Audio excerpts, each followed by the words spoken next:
అందరికీ నమస్కారం. ఈరోజు కథ.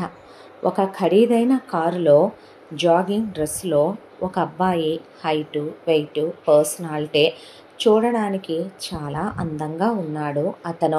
అతను జాగింగ్ డ్రెస్లో ఖరీదైన షూస్ వేసుకుని కారులో నుండి కిందకి దిగాడు. అది బ్రాండెడ్ కారు. ఆ కార్ని పక్కకి పార్క్ చేసి అతను పార్క్లోకి వచ్చాడు. అక్కడ చుట్టూ ఒక 10 రౌండ్స్ వేసి అలసటగా ఉండటంతో ఒక బెంచ్ మీద కూర్చున్నాడు. ఆ బెంచ్ మీద కూర్చున్న కాసేపటికే అతనికి ఆయాసం తగ్గి వాటరు ఆపకుండా తాగేశాడు ఒక బాటిల్. ఆ తర్వాత కూర్చుని అలా ఆలోచిస్తూ ఉంటే పార్కులో ఉన్న వాళ్ళందరినీ చూస్తుంటే ఎన్నో జంటలు, ఎంతోమంది అమ్మాయిలు, అబ్బాయిలు చాలామంది వచ్చారు. వాళ్ళందరికీ ప్రాబ్లమ్స్ ఉన్నాయో లేవో కానీ వాళ్ళ వైపు చూస్తుంటే వాళ్ళు చిలకల్లా నవ్వుకుంటూ, కిలకిలా మనుకుంటూ, మాట్లాడుకుంటూ వాళ్ళ ముఖాల్లో సంతోషాలు కొట్టొచ్చినట్లు కనపడుతున్నాయి. కొత్తగా పెళ్ళైన జంట ముసిముసి నవ్వులు నవ్వుకుంటూ వాళ్ళు ఇంకా యాక్టివ్గా ఉండాలని సరసాలాడుకుంటూ సరదాగా కబుర్లు చెప్పుకుంటూ రాత్రి భార్యాభర్తల మధ్య జరిగిన విషయాలు ఇద్దరు మాట్లాడుకుంటూ జోకులు వేసుకుంటూ జాక్ చేసుకుంటున్నారు. కొందరు బామ్మలు, తాతయ్యలు ఈ వయసులో ఆరోగ్యం గురించి జాగ్రత్తగా ఉండాలనే దాంతో ఒకళ్ళ చేయి ఒకళ్ళు పట్టుకుని వాక్ చేసుకుంటూ కూడా కబుర్లు చెప్పుకుంటూ నవ్వుకుంటున్నారు. ఆంటీలు, అంకుల్స్ అటు అయిపోయిన వాళ్ళ యవ్వనాన్ని, ఇటు రాబోయే వృద్ధాప్యాన్ని అంచనా వేసుకుంటూ వాళ్ళు ప్రస్తుతానికి ఉన్నటువంటి ఆ మిడిల్ ఏజ్ని ఎంజాయ్ చేస్తూ ఫిట్గా ఉండాలని, ఏజ్ కనపడనివ్వకూడదని, రింకిల్స్ రాకూడదని, ఫిట్నెస్ ఫ్రీగా ఉండాలని, రోగాలు రాకుండా జాగ్రత్తగా ఉండాలని వాళ్ళు వాకింగ్, స్లోగా జాగింగ్ చేసుకుంటూ కబుర్లు చెప్పుకుంటున్నారు. ఇక పెళ్ళి కాని వాళ్ళు, కాలేజ్ స్టూడెంట్స్ జాగ్ చేసుకుంటూ ఒకళ్ళకొకళ్ళు చూపుల బాణాలు విసురుకుంటూ, కొంతమంది అక్కడే మాటలు కలిపేస్తూ, కొంతమంది చూపులు కలిపేస్తూ, కొంతమంది ఆల్రెడీ లవ్లోకి వెళ్ళిన వాళ్ళు పేరెంట్స్కి తెలియకుండా ఈ జాగింగ్ వంకతో వచ్చి కలుసుకొని జాగ్ చేసుకుంటూ మాట్లాడుకుంటూ ఇలా ఎవరికి వాళ్ళు సంతోషంగా నవ్వుతున్నట్టే అనిపించింది తన కళ్ళకే. పార్క్ అంతా అలా తేరుపారా చూశాడు. ఎవరికి వాళ్ళు ముచ్చట్లు, అచ్చట్లు, సంతోషాల్లో మునిగిపోయి ఉన్నారు. కానీ మరి తన కుటుంబం, తమ జీవితాలు అలాగే ఉన్నాయా అని అలా కూర్చున్న తను ఎందుకు ఆ బెంచ్ మీద నుంచి లేచాడు. లేచి పార్కులో తనకి చాలా ఇష్టమైన ప్లేసు, ఒక పెద్ద చెట్టు ఉంటుంది. ఆ చెట్టు పక్కన ఒక చాలా పెద్ద బండరాయి వేసి ఉంటుంది. తనకి ఎప్పటి నుంచి తను జాగింగ్ స్టార్ట్ చేసి పార్క్కి రావటం మొదలుపెట్టాడో, మనసు బాగున్నప్పుడు, ఆవేదనగా ఉన్నప్పుడు చాలాసార్లు ఆ రాయే తనకి ఫ్రెండ్ అయిపోయి ఓదారుస్తున్నట్టు అనిపించి వెళ్ళి ఆ రాయి మీద కూర్చుని చెట్టుకలా అనుకున్నాడు. అది చాలా నిర్మానుష్యంగా ఉంటుంది. ఎవ్వరూ రారు. తన ఆలోచనలు ఒకసారిగా గతంలోకి అలా పరిగెడుతూ వెళ్ళిపోయాయి. తాతగారు చాలా కోటీశ్వర్లు. ఆయన బాగా సంపాదించారు. చాలా మంచివాడు. పరువు ప్రతిష్టలకి ప్రథమ పీట వేసే మనిషే. ఆయన కులగోత్రాలకి చాలా పెద్ద పీట వేస్తాడు. సాంప్రదాయాలకి ఆయన పాతకాలం పద్ధతులే అయినప్పటికీ కూడాను వ్యాపార వ్యవహారాల్లో అంతస్తు స్థాయిల్లో ఎక్కడా తగ్గకూడదనుకునే తాత ముత్తాతల కాలం నుంచి వస్తున్న పరువు ప్రతిష్టల్ని పెద్ద కొడుక్కి వారసత్వంగా ఇచ్చి ఆ తరువాత పెద్ద కొడుక్కి, చిన్న కొడుక్కి సమానంగా ఆస్తిని రాసి వీళ్ళంతా పుట్టిన తర్వాత మనవలని చూసుకునే ఆయన, నానమ్మ కన్ను మూశారు. ఆ తర్వాత ఉండేది ఒకే ఇంట్లో. నాన్నగారికి అమ్మ సత్యవతితో తాత, నానమ్మ ఉన్నప్పుడే పెళ్లి చేసేయటం, ఆ తర్వాత తన అన్నయ్య అరవింద్, తను ఆర్య ఇద్దరు పుట్టేయటం జరిగిపోయింది. ఇక ఆ తరువాత తాత, నానమ్మలకి నాన్న, బాబాయ్ ఇద్దరు కొడుకులు. నాన్నగారి పేరు భాస్కర్ రావు, ఇక బాబాయ్ పేరు ప్రసాదరావు. నాన్నకి అమ్మ సత్యవతితో, బాబాయికి పిన్ని సరోజతో పెళ్ళైపోయాక అమ్మ నాన్నలకి అన్నయ్య తాను ఎలా పుట్టారో అలాగే బాబాయ్ పిన్నికి సురేష్ రమేష్ అనే ఇద్దరు తమ్ముళ్ళు పుట్టారు. ఆ తరువాత నాన్న బాబాయ్ కలిసి ఫ్యాక్టరీకి వెళ్ళి వాళ్ళు బాధ్యతలన్నీ చూసుకుంటూ పేరుకి అన్నదమ్ములకి చెరుసగం ఆస్తి పెట్టినప్పటికీ తాతగారి పేరు మీదే వ్యాపారం అంతా ఉంది కాబట్టి ఆ వ్యాపారం విషయంలో చిన్న అవకతవకలు జరిగినా పోయిన తాతగారి పేరుకి చెడ్డ పేరు వస్తుందనే దాంతో నాన్న బాబాయ్ చాలా జాగ్రత్తగా ఆ బిజినెస్ చూసుకుంటూ ఇలా ఆఫీస్కి వెళ్ళొస్తూ ఉండేవాళ్ళు. అంతా దాంట్లో కూడా అమ్మకి బాగా వెకిలితనం, వెకిలి వాగుడు, లేఖి లక్షణాలు ఎక్కువ. పిన్నికి తానే అన్నిట్లో ముందుండాలని, ముందంజలో ఉండాలని అత్యాశ, స్వార్థం, మోసం, దుర్బుద్ధి బాగా ఎక్కువ. దాంతో ఇక నాన్న బాబాయ్ ఎప్పట్లానే ఆఫీస్కి వెళ్ళిపోయాక మేము తమ్ముళ్ళు కలిసి స్కూళ్ళకి వెళ్ళిపోయాక సాయంకాలం వీళ్ళిద్దరూ కూర్చొని తిన్న తరక్క పొద్దుపోక అన్నట్టుగా వీళ్ళు మల్లె పువ్వులు తెచ్చి ఇద్దరు మాలలు కట్టుకుంటూ కూర్చున్నారు. అంతా దాంట్లో మా అమ్మ సత్యవతికి పుట్టింటి వాళ్ళంటే వాళ్ళ మాలిన ప్రేమ. అమ్మమ్మ తాతయ్యలు పోయినప్పటికీ కూడాను ఇద్దరు అన్నలు ఉన్నారు మా అమ్మకే. అసలు పుట్టింటి వాళ్ళంటే పేకే కోసేసుకుంటుంది మా అమ్మ. ఇక పిన్ని విషయం దగ్గరకు వస్తే పిన్నికి తన మన భేదాలేవీ ఉండవు. ఎంత దాంట్లో వీళ్ళిద్దరూ చూడటానికి బాగుంటారు, ఒకటే కులం, మంచి గోత్రం అనే దాంతో వీళ్ళ పుట్టింటి వాళ్ళు అమ్మా నాన్నలు వంశాలు మంచి అనే దాంతో రూపాయి కట్న కానుకలు తీసుకోకుండా వీళ్ళకే ఇంకా ఎదురు పెట్టెడు నగలు పెట్టి బీరువాలు పట్టు చీరలు పెట్టే కోడళ్ళుగా తెచ్చింది మా నానమ్మ. అమ్మా నాన్నలు చూసిన సంబంధాలు చేసుకోవటమే తప్ప వాళ్ళ మాట ఎదిరించే రకాలు కాదు నాన్న బాబాయే. వచ్చిన తర్వాత నానమ్మ ఉన్నంత వరకు ఆవిడిద్దరూ ఈవిడిద్దరిని కనేంత వరకు పరిస్థితులన్నీ పద్ధతిగానే నడిచినే. నానమ్మ ఉన్నంత వరకు ఏ టిఫిన్ చేయాలన్న దగ్గర నుంచి ఏ బెడ్షీట్ వేయాలి అన్నంత వరకు, గేదెలు ఏవి ఎన్ని పాలిచ్చాయన్న దగ్గర నుంచి జీతగాళ్ళకి ఎంత జీతాలు అన్నంత వరకు నానమ్మ అదుపాజ్ఞల్లో ఒక తాటి మీద జరిగిపోయి ఇల్లు ఒక పద్ధతిగా నడిచిందే. ఆయన పోయి తాతగారు ఆవిడ కాలం చేసిన తర్వాత వీళ్ళ చేతుల్లోకి పెత్తనాలు నిప్పుబడి ఏడ్చిన తర్వాత అమ్మకున్న సొల్లు వాగుడికి, వెకిలి వాగుడికి, వికారపు వాగుడికే ఊళ్ళో వాళ్ళందరి సోది కావాలి. ఎవరైనా పక్కింటి సోదో ఎదురింటి సోదో పట్టించుకుంటారు, కానీ సత్యవతి ధోరణి అది కాదు.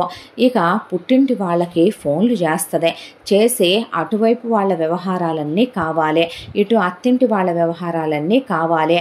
ఒకవైపున తోడికోడలు సరోజ వాళ్ళ పుట్టింటి విషయాలు, ఇక తాత ముత్తాతల కాలం నాటి విషయాలు కూడా చెప్పించుకొని ఆనందపడటం సత్యవతికి ఇష్టం.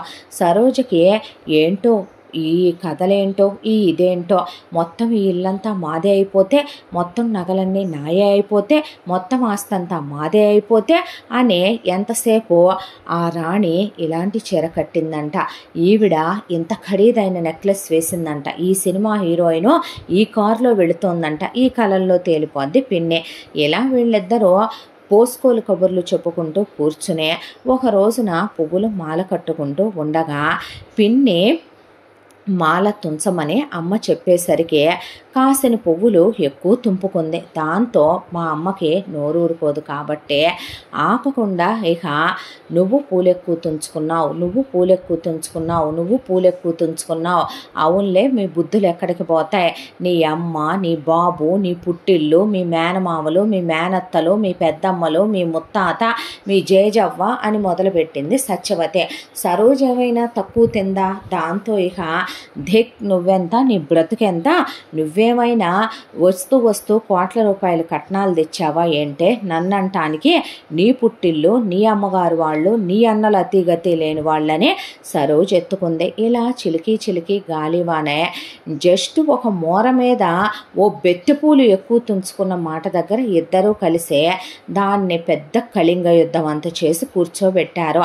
ఆఫీసులకు వెళ్ళొచ్చిన భాస్కర్రావు, ప్రసాదరావు తిరిగొచ్చారు. చేశారు. Bhaskar Rao societal person. భార్యను ఒళ్ళో కూర్చోబెట్టుకోవటం, వెనకేసుకురావటం, తల్లో పూలు పెట్టడం, పెళ్ళాని చెప్పిన మాట వింటాం, చేతిలో గోరింటాకు, నోట్లో గోరు ముద్దలు, ఇలాంటి కాన్సెప్ట్లు ఉండవు.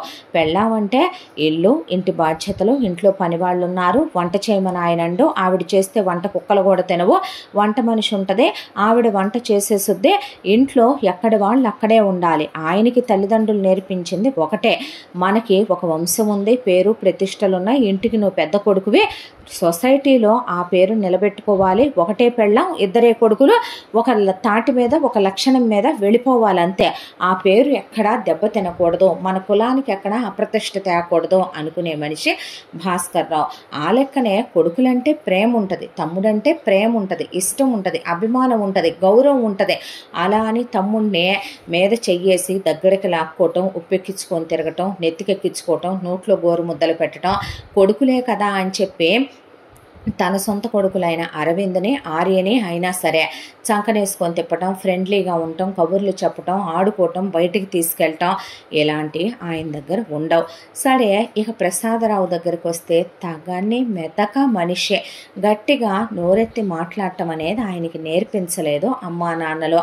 ఉన్నంత వరకు వాళ్ళు ఒక్కటే చెప్పారు ప్రసాదరావుకి, చిన్నప్పుడు అన్న భాస్కర్ రావు చేతికి తన ఏలు తగిలిచ్చే, ప్రసాదు భాస్కరం అన్నయ్య ఉన్నాడు కదా, అన్నయ్య ఏది చెప్తే అది వినాలి, అన్నయ్య రాముడు, నువ్వు లక్ష్మణుడివే, అర్థమవుతుందా, ఎప్పుడు అన్నయ్య చెయ్యి వదలకమ్మా, అన్నయ్య ఉన్నంత వరకే నీకు ఓటం ఉండదు, అన్నయ్య ఉన్నంత వరకు నువ్వు బిచ్చమెత్తుకోవాల్సిన పరిస్థితి ఉండదు, అన్నయ్య ఉన్నంత వరకు నువ్వు అడుక్కు తినవు, అన్నయ్య ఉన్నంత వరకు వాడి తెలివితేటలు ధారపోసైనా నిన్ను బ్రతికించుకొస్తాడు అనే. పెద్ద కొడుకు అలాగే తమ్ముణ్ణి నువ్వు ఎన్నడూ విడవకయ్యా అని చెప్పి పోయారు వాళ్ళు. అన్నదమ్ములిద్దరూ చాలా బాగుంటారు, ఎందుకంటే అన్నయ్య ఏది చెప్తే అది వినేటివే తెలుసు ప్రసాదరావుకి. తమ్ముడి మీద ఉన్న ప్రేమ అభిమానాలతో తమ్ముడు పెద్దగా బిజినెస్లో యాక్టివ్గా పార్టిసిపేట్ చెయ్యలేడు, ఆయనకి అంత వ్యాపార లావాదేవీలు లోతుల్లోకి వెళ్ళి చూసుకోవటం చేత కాకపోయినప్పటికీ భాస్కర్ రావు భారం అంతా తన మీదే వేసుకునే, ఆయనకి వ్యాపారం అంటే మజా వస్తుంది. కొత్త కొత్త టెండర్లు, కొత్త కొత్త ప్రాజెక్టులు, వ్యాపారంలో అంచెలంచెలుగా ఎదగటం, వ్యాపారాన్ని విస్తీర్ణం చేయటం అంటే మహా ఇష్టం. మనిషి ఎందులో కాలు పెట్టినా ముందుకే కానీ వెనక్కి వెళ్ళటానికి ఇష్టపడ్డ భాస్కర్ రావు. అన్న ఏం చెప్పినా సరే దానికి అన్న చెప్తే సరే అన్నట్టుంటాడు ప్రసాదరావు. ఇలా అన్నదమ్ములు ఇద్దరే వ్యక్తిత్వ ధోరణులు ఇవే. ఇద్దరు ఇంటికి వచ్చారు, వచ్చేసరికి యుద్ధం చేసేసుకునే, ఇద్దరు జుట్లు పట్టుకొని బాది పారేసుకునే, వీళ్ళొచ్చే టైంకి నానా రచ్చ రగడ అయిపోయే, వచ్చేసరికి ఏంటమ్మా ఈ గొడవ, పద్ధతి పాడు లేకుండా ఇంటి కోడళ్ళు అనుకుంటున్నారా, లేకపోతే అసలు ఏమనుకుంటున్నారో, ఇల్లాళ్ళ లక్షణమేనా ఇది, ఇల్లాలు ఇంట దూరితే వెలయాలు రచ్చకెక్కిందని ఇద్దరూ కలిసి అసలు ఏ విషయం మీద గొడవపడి వీధిలోకి ఎక్కి పోట్లాడుకుంటున్నారేమిటమ్మా, జుట్లు పట్టుకొని కొట్టుకుంటూ ఏమైందని ఆయన భార్యను కూడా అడిగేసరికి, నీ మరదలు పూలు మోర మీద బెత్తెక్కువ తుంపుకుందే అనేపాటికి, బావగారు మీ పెళ్ళాం ఎంత నేలబారుదంటే నెల మాట్లాడిందో తెలుసా, నన్ను నా పుట్టింటి వాళ్ళని నానా మాటలు అందండి అనేపాటికి, అననా మరి అది దాని తాతగాడి సొమ్మని పూలు తుంపుకుందా, దాని వాళ్ళందరూ అలాంటి వాళ్లేగా, అందుకే అన్నాను అనేసరికి నోరు ముయ్యింకా నువ్వని ఆయన భార్యని తిట్టి, ఏమిటమ్మా ఈ గొడవలు, ఆడవాళ్ళు అసహ్యంగానో, ఆ మగాళ్ళు ఆఫీసులు వెళ్ళొస్తే ప్రశాంతత లేకుండా పిల్లలు పెరిగి పెద్దవాళ్ళు అవుతున్నారు, బుద్ధి జ్ఞానాలు ఉండాలి, మీరే ఇలా ఉంటే రేపు వచ్చే కోడళ్ళు ఎలా ఏడుస్తారో అని ఆయన అంటూ ఉండగానే సత్యవతి, ఏముంది ఏ మొగుడు లేకపోతే ఇక అక్క మొగుడే గతన్నట్టు, మొగుడు సమర్థుడు కాడు కాబట్టి ఉన్నాడుగా తోడుకోడలు మొగుడు బావని, నీకే ఎరేస్తుంది నీ మరదలో, ఏ రాత్రిపూట నా గదిలో బదులు దాని గదిలోకి కూడా వెళ్ళొస్తున్నావా అనేపాటికి భాస్కర్ రావుకి చాలా విపరీతమైన కోపం ఎక్కువ. భార్యను పడేసి ఆయన తుక్కు కింద కొట్టి, పిచ్చి బాగుడు బాగితే కుత్తుక కోస్తాను, నా సంగతి బాగా తెలియదు, నేలబారు రకాలని ఇళ్ల కోడళ్లుగా చేసుకోకూడదని తెలియకుండా పోయింది వాళ్ళకి, కులాన్ని బట్టి గుణాలు రావని మర్చిపోయారే, అది తెలుసుకోవటం అనేపాటికే, ఓ నేను మీ ఆయన గదిలోకి వెళ్తే నువ్వు మా ఆయన గదిలోకి వెళ్తున్నావా అని అడిగింది సరోజ. దాంతో ఇక ఇద్దరు మళ్ళీ హోరాహోరీగా పోట్లాడుకున్నాక, నువ్వున్న ఇంట్లో నేనుండనంటే నువ్వున్న ఇంట్లో నేనుండననే ఇదే మా ఇల్లే, అత్తామావలు మా మొగుడికి పెట్టారని సత్యవతి అనేసరికి ఓహో మేమే అంత గతి లేకుండా ఉన్నామని సరోజ బట్టలు సర్దుకొని వచ్చి నిలబడి కదులు అని పిల్లల్ని తీసుకొని ప్రసాదరావుని హుంకరిచ్చి చెప్పింది. ప్రసాదరావు భార్యా విధేయుడు కాదు, కానీ ఆయన భార్యకి ఎదురు చెప్పలేని మనిషే. దాంతో భాస్కర్ రావు ఎక్కడికమ్మాయి వెళ్ళేది, ఆడవాళ్ళు కలిసి పోట్లాడుకుని సంసారాన్ని ముక్కలు చేయటమేంటి, నా తమ్ముణ్ణి నన్ను విడగొట్టటమేంటి, బుద్ధి జ్ఞానాలు ఉన్నాయా మీకు? ప్రతి ఇంట్లోనూ అంతే, అన్నదమ్ములుగా ఉన్నంత వరకు వాళ్ళ బ్రతుకులు బాగానే ఉంటాయి. పెళ్ళాలు వస్తారో ఎక్కడా లేని చిచ్చులు పెడతారో కుటుంబాల్ని చిన్నాభిన్నం చేస్తారనే మాట మీరు నిజం చెయ్యొద్దు అని ఆయన అంటే, మీ పెళ్ళామేమీ చెయ్యట్లేదా బావా, నేనే చేస్తున్నానా? అదేంటమ్మా నేనిద్దరిని అంటంటే అనేసరికి నువ్వు వస్తున్నావా రావట్లేదా అంది సరోజ. తమ్ముడు వెళ్ళకమ్మా, నేనున్నాను, నేను చూసుకుంటాను, అలా వెళ్ళిపోకూడదురా, తప్పు అంటే నువ్వు రాకపోతే తాళి దించి విధవనయ్యి పిల్లలతో సహా ఎందులో దాంట్లో దూకి సస్తాను జాగ్రత్త అనేపాటికి ఆయన వెళ్ళక తప్పలేదు. ఆ తర్వాత అలా ఆయన వెళ్ళిపోయాక వ్యాపారం నేను చూసుకుంటానులేమ్మా తమ్ముడు, నువ్వెప్పట్లా వ్యాపారానికి రా అన్న తర్వాత మాకా వ్యాపారం ఏమీ అక్కర్లేదు, ఆ వ్యాపారం మేము అమ్మేస్తామని వెళ్ళిన నెల రోజులకే సరోజ ఎక్కడ అన్నాతమ్ములు కలుస్తారోనని చెప్పి అమ్మకానికి పెట్టింది వ్యాపారం. తండ్రి పేరు మీద ఉన్న వ్యాపారం అది, ఎవరికో అమ్మొద్దయ్యా అనే మార్కెట్ రేటు ప్రకారమే భాస్కర్ రావు గారు డబ్బులు కట్టి తమ్ముడి దగ్గర వ్యాపారాన్ని కొని మొత్తం ఒకటే వ్యాపారం చేశాడు ఆయన. చేసిన తర్వాత ఆ డబ్బులు తీసుకొని వెళ్ళిన సరోజ రొయ్యల చెరువులు చేపల చెరువుల మీద పెట్టింది డబ్బులు, అక్కడ స్వాహ. తర్వాత రియల్ ఎస్టేట్లో పెట్టింది స్వాహ. బంగారపు నగలు 1 గ్రామ్ గోల్డ్ కింద పెద్ద ప్యాలెస్ లాంటి ఇల్లు 2 BHK ఇంటి కింద మారిపోయి చివరికి ఇల్లు జరగటం కూడా కష్టమైన స్థితిలోకి వచ్చేసింది సంసారం. అంతా దాంట్లో డాబు దర్జాలకి ఏ లోటు లేదో. ఈ ఇంతా దాంట్లో తమ్ముడి పరిస్థితి అలా అయిపోయింది. తమ్ముడు పోట్లంలో పుట్టి పెరిగినవాడు బిలో పావర్టీకి తెచ్చి మరదలు వదిలేసింది అనే దాంతో ఎవరికి తప్పినా ఆయనకి తప్పదు. కాబట్టి భాస్కర్ రావు గారు తమ్ముడిని బాధపడకయ్యా అనే, నేనే నీ కొడుకులిద్దరిని చదివిస్తాను, వాళ్ళ ఫీజులు నేనే కడతాను నాయన, నువ్వు బాధపడకయ్యా అనే వాళ్ళ ఇంటి మెయింటెనెన్స్కి నెలకి ఎంతని ఆయనే ఇంటెద్దలకి తినటానికి ఉండటానికని ప్రతి నెల 1,00,000 రూపాయలు తమ్ముడి అకౌంట్లో వేస్తే ఏమీ తోచట్లేదని తమ్ముడు అన్నాడనే, నీ ఇష్టం, వచ్చి ఆఫీసులో నీకు నచ్చిన చోట కూర్చో అనే ఆయన తమ్ముడిని వచ్చి వెళ్ళమనేవాడు. ఇలా తమ్ముడు వచ్చి కాలక్షేపం చేసి వెళ్తాం తప్ప ఆయనకేమీ పని పాట కూడా రాదు. ఇంత దాంట్లో పరిస్థితులు కొన్నాళ్ళు ఆగిన తర్వాత తెలిసిన విషయం ఏంటంటే, భాస్కర్ రావు గారి తమ్ముడు ప్రసాదరావు సరోజ కన్నా ముందే కాలేజ్లో ఒక ఆవిడ్ని ఇష్టపడ్డాడని, ఆవిడ పేరు జమునని, ఈవిడ కన్నా ముందే ఆవిడకి గుళ్ళో తాళి కట్టేశాడని, ఈవిడ కొడుకుల తర్వాత ఆవిడకు కూతురు పుట్టిందని, పాప పేరు భావన అనే, ఆవిడంటే ఆయనకి పంచప్రాణాలనే, ఆవిడతోనే ఆయన ఎక్కువ సాన్నిహిత్యంగా ఉంటాడనే, మౌనంగా ఉండే ఆయనలో కూడా ప్రేమించే మనసుందని తెలిసే భాస్కర్ రావు గారు అదిరిపడిపోయాడు. ఇక సరోజకు ఆ విషయం తెలిసే ముక్కులు చీదిపోసి చేతగాని సన్నాసి, పనికి మాలిన ఎదవ, వ్యాపారం చేయటానికి పనికిరావు, సంసారం చేయటానికి పనికిరావు, ఉద్యోగం చేయటానికి పనికిరావు, తిని ఇంట్లో కూర్చోటానికి తప్ప ఎందుకు పనికిరాని ఎదవ్వే, కంచాలు తిని మంచాలు అరిగిందాకా పడుకునే సన్నాసివే, నీ బతుక్కి మళ్ళీ సెకండ్ సెటప్, నీ బతుక్కి మళ్ళీ 2 కాపురాలు, చెన్నీళ్ళు, మళ్ళీ దానికి ఒక కూతుర్ని కన్నావా, ఎదవన్నది ఎదవ, అది ఇదంటే మాయ్ నోరు ముయ్యనే, సంసార లక్షణాలేనమ్మా ఇవే, ఆపు ఇంకా జాలేగానే, నువ్వేమైనా వాడిని పోషిస్తున్నావా, నీ పుట్టింటి దగ్గర నుంచి తెచ్చే, అరిసావంటే ఊరుకోనని భాస్కర్ రావు అడ్డం పడ్డాడు. నీ మరదల్ని అంత వెనకేసుకొస్తున్నావేంటి, నీ తమ్ముడు ఆ ఇంటికి వెళ్తే నువ్వు నీ మరదల దగ్గరికి వెళ్తున్నావా అని సత్యవతి అడిగేసరికి సత్యవతిని పడేసి చితక్కొట్టాడు. పెళ్ళైన దగ్గర నుంచి సత్యవతికి ఎముకలు ఎరగటం, కట్లు కట్టించుకొచ్చుకోవటం, మళ్ళీ ఏదో ఒకటి వాగటం, తన్నిచ్చుకోవటం భాస్కర్ రావు గారితో అలవాటు. ఇక ప్రసాదరావుని ఎందుకు చేశావు నాన్న ఇలా అని దగ్గరికి తీసుకొని అడిగితే, నేను ప్రేమించానన్నయ్య, అమ్మా నాన్నలకు ఆ విషయం చెప్పే ధైర్యం లేదు. అంతకుముందే తనకి నేను మాటిచ్చాను, మనసిచ్చాను, శరీరాలు కలిసినే, తాళి కూడా కట్టాను. దీన్నే అలా అనుకుంటే తను బ్రతికుండగా రెండో పెళ్లి చేసుకున్నట్టు అవుద్ది. ఈ పెళ్ళే చెల్లదని నేనంటే, ఈ పిల్లలే లీగల్గా పుట్టలేదని నేనంటే, నేనేమైనా ఆస్తిలో తనకెత్తికెళ్ళి ఏమైనా పెట్టానా అన్నయ్య? పాప నాతో ఎంతో సాన్నిహిత్యంగా ఉంటుంది, ఒళ్ళో కూర్చొని నాతో చాలా చనువుగా ఉంటుంది. ఇది ఎప్పుడైనా దీని కొడుకులు సురేష్ గారిని రమేష్ గారిని నా దగ్గర పంపిందా? నా ఒళ్ళో కూర్చున్నారా అన్నయ్య? నీ బిడ్డలిద్దరూ నీతో ఎలా ఉంటారో, నువ్వు ఎంత బిజీగా ఉన్నా నువ్వు రాగానే నీ ఒళ్ళో చేరిపోతారు నీ కొడుకులిద్దరూ. ఎప్పుడిది మగపిల్లల్ని నా దగ్గరికి రానిచ్చింది అని ఆయన ఆ భార్యని ఆ కూతుర్ని తీసుకొచ్చి ఆయన ముందు నుంచోబెడితే ఆవిడ్ని నానా కూతలో కూయటం అయిపోయింది సరోజ. అంతా దాంట్లో బావగారు, తప్పు చేశామనుకుంటే క్షమించండి, నేను బాగా బ్రతికిన ఇంట్లో నుంచి వచ్చాను, మీ తమ్ముడిని ప్రేమించాననేసరికి నా వాళ్ళు నన్ను వెలివేశారు. మాది మంచి కులమే, నేను చదువుకున్నాను, నాకు సంస్కారం తెలుసు. వారు మొదట నా మెళ్ళలోనే తాళి కట్టారు. మీ అమ్మా నాన్నల మాట తీసేసి మీ పరువు పోతుంది అనే దాంతోనే, వారు సంబంధం కుదుర్చుకొచ్చారనే దాంతోనే ఈవిడ మెళ్ళలో తాళి కట్టడానికి నేను అనుమతి ఇచ్చి ఈవిడ ఒంటి మీద నేను చేయమంటేనే వేసి ఆ ఇద్దరు కొడుకులు నా దయాభిక్షతో పుట్టారని నేను మాట్లాడొచ్చు, కానీ నేను కుసంస్కారిని కాదు అనేసరికి ఆ చిన్నపిల్ల వెళ్ళి పెదనాన్నగారు ఆశీర్వాదం తీసుకోమంటే భాస్కర్రావు కాళ్ళకి దండం పెట్టి పెదనాన్న అందే.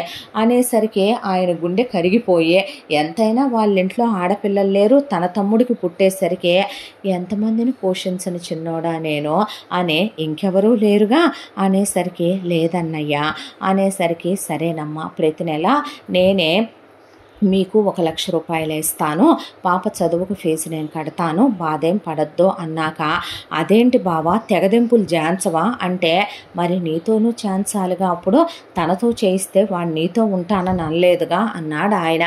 అన్న తర్వాత నానా తిట్లు శాపనార్థాలు పెట్టి, నువ్వు కూడా పెట్టావా ఎక్కడైనా చెన్నెళ్ళు అని సత్యవతి చెంప పగిలిపోయే, ఆ తర్వాత నిన్నెందుకు వదిలేయట్లేదో తెలుసా, నువ్వు వెకిలి దానివి లేకీ రకానివి అని తెలుసు కూడా.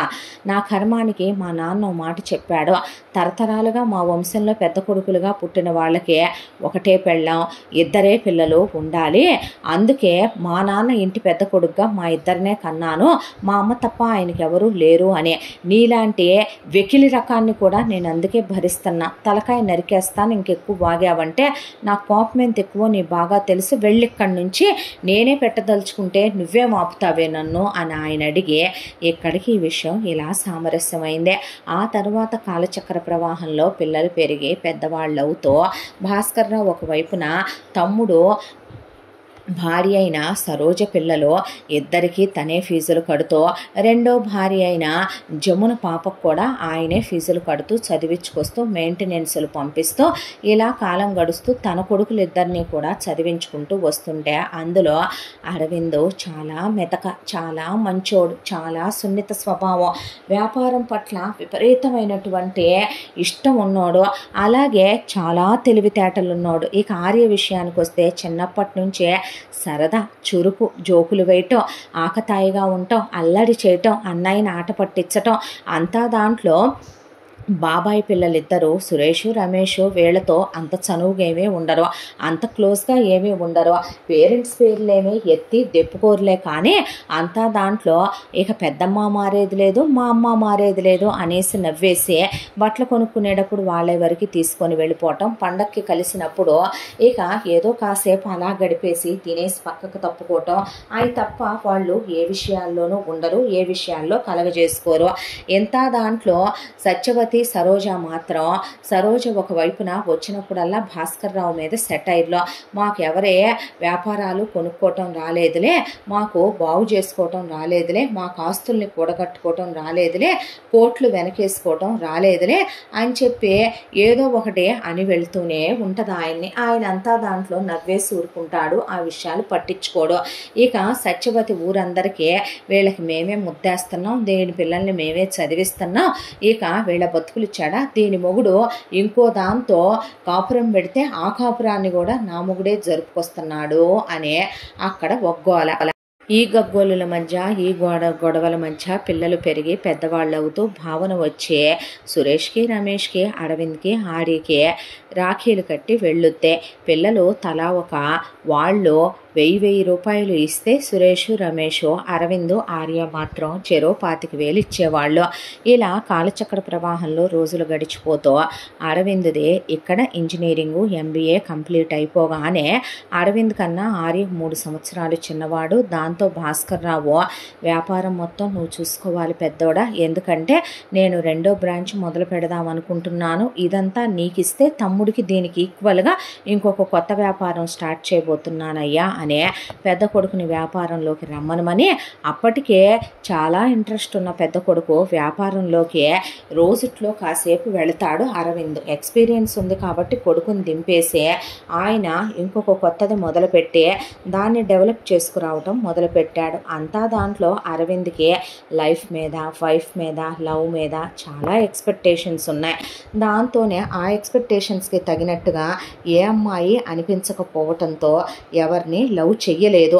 ఎందుకంటే ఎవరు తనకి కరెక్ట్ అనిపించలేదు. లైఫ్లో ఒక టైం వస్తుంది, ఆ టైంలో ఒక అమ్మాయి వస్తుంది, వచ్చినప్పుడు చేసుకోవాలని వెయిట్ చేస్తూ అలాగే ఉండిపోయాడు.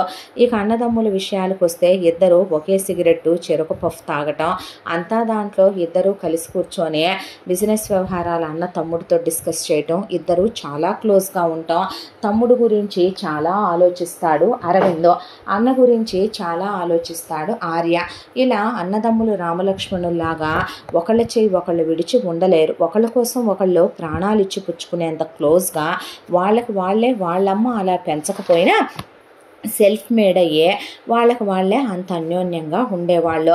తమ్ముడు కోసం నాన్న కొత్త బ్రాంచ్ మొదలుపెట్టాడనే దాంతో అరవింద్ తనేటు పాతది తనకిచ్చాడు ఆఫీసు, ఇదేటు పునాదులు బలంగా తాతగారు పెట్టినటువంటి వ్యాపారం కాబట్టి పాతుకుపోయిందనే తమ్ముడి వ్యాపారంలో చాలా యాక్టివ్గా తను కూడా పార్టిసిపేట్ చేసి తమ్ముడు కూర్చునేసరికి ఇక మేనేజింగ్ డైరెక్టర్ సీట్లో ఇది నెంబర్ 1 ప్లేస్లో ఉండాలన్నంత కష్టపడేవాడు తండ్రితో పాటు. ఇలా ఉండగా రోజులు ఈలోపు ఇక సత్యవతి ముందు అరవింద్కి పెళ్లి చేసేయాలనే దాంతో ఎవరిని ప్రేమించలేదనేది ఒకటి దొరికింది కాబట్టి తనకి 2 అన్నలు ఉన్నారు. ఆ అన్నలిద్దరికి చెరొక కూతురు, చెరొక కొడుకు ఉన్నారు. దాంతో పెద్దన్న కూతురు వాసంతిని అరవింద్కి ఇచ్చి పెళ్లి చేద్దాం అని చెప్పి భాస్కర్ రావుతో అనటం, అరవింద్ వాసంతితో మాట్లాడటం, వాసంతి చాలా ఇన్నోసెంట్గా మెత్తగా ఉండటం, దాంతో మరదలే కాబట్టి బయటమ్మాయి కాదు, తన మరదలు ఇంటర్ వరకే చదువుకుంది, అది కూడా తండ్రి చదివించాడు, నీ తమ్ముడు పిల్లల్ని చదివిస్తున్నప్పుడు నాన్న పిల్లల్ని కూడా చదివించని భాస్కర్ రావు గారిని సత్యవతి అడిగితే విద్యాదానం పుణ్యం అనే దాంతో అంతా దాంట్లో ఆయన పబ్లిసిటీ లేకుండా ఏదీ చేయడు, నలుగురికి తెలిసేటట్టే ఆయన బావల పిల్లలు నలుగురిని కూడా చదివించేవాడు. అలా వాసంతి చదువు అయిపోయి కూడా ఇక పై చదువులు చదివిద్దామన్నా చదువు అబ్బక ఇంట్లోనే ఉంటుంది.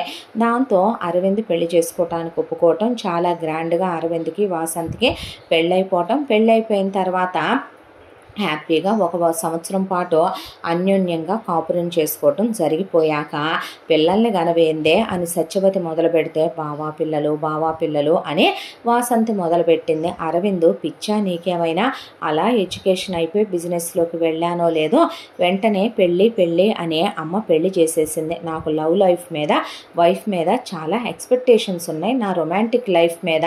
ఒకవైపున బిజినెస్లో పరుగులు పెడుతూ నాకు వైఫ్తో స్పెండ్ చేయడానికి టైం సరిపోవట్లేదని నేను ఏడుస్తుంటే ఇప్పుడు పిల్లలేంటి, పిల్లలకేం కొంప మునిగిపోయిందే, పిల్లలు పుట్టరా ఏంటి, మరీ కాకపోతే నాకు 5 years టైం కావాలి, అసలు ఇప్పుడే నేను రెడీగా లేను పిల్లలకి అనేశాడు. అన్న తర్వాత వాసంతి రోజు పిల్లలంటాం, అరవింద్ అరవటం, చిన్న డిస్కషన్స్, ఆర్గ్యుమెంట్స్, ఒక్కోసారి కొంచెం పెద్ద గొడవల్లాగా కూడా అవుతూ ఉన్నాయి వీళ్ళ మధ్య. అయితే అరవింద్ ఒకసారి ఈ డిస్టర్బెన్సెస్ మధ్య వేరే ఊరెళ్ళి వస్తూ ఉండగా కారుకి చాలా పెద్ద యాక్సిడెంట్ అయింది. హాస్పిటల్లో జాయిన్ చేస్తే అసలు 90% బ్రతకపోవచ్చు అన్న తర్వాత డాక్టర్స్ ఫారెన్ నుంచి మరీ వచ్చే చాలా ఆపరేషన్లు, సర్జరీలు అయిన పిదప 6 నెలల కాలం పట్టింది మంచం మీద నుంచి కాలు కింద పెట్టడానికి అరవింద్కే. డాక్టర్లు ఫైనల్గా తేల్చింది ఏంటంటే అరవిందో బోన్స్ అన్నీ బాగున్నాయి, ఆర్గాన్స్ అన్నీ బాగున్నాయి, హెల్తీగా ఉన్నాడు, ఇప్పుడు ఫిట్గా కూడా ఉన్నాడు, బిజినెస్కి రావచ్చు, అతని సంసార జీవితానికి వచ్చిన బాధ ఏమీ లేదు, పర్ఫెక్ట్ మగాళ్ళలాగా ఇదివరకట్లాగానే యాక్టివ్గా అతను కాపురం కూడా చేసుకోవచ్చు, కాకపోతే శాశ్వతంగా అతనికి పిల్లలు పుట్టరు అని చెప్పేశారు. చెప్పేసేపాటికే ఆ విషయం విన్న భాస్కర్ రావు కానీ ఆర్య కానీ అసలు ఆ విషయాన్ని సీరియస్గా తీసుకొని పట్టించుకోవాలి. ఎందుకంటే ఈ రోజుల్లో పిల్లలదేముంది, మహా అయితే బయట సర్వీసీ తీసుకోవచ్చు, లేదా అనాథ పిల్లల్ని ఎవరో ఒకళ్ళని తెచ్చి పెంచుకోవచ్చు. అసలు అది వాళ్ళు లైట్ తీసుకున్నారు. అంతా దాంట్లో అరవింద్ కూడా ఒకటే అనుకున్నాడు, పుట్టే అవకాశం కోల్పోయా, బాధపడ్డాడు ఫస్ట్ అలా జరిగినందుకు.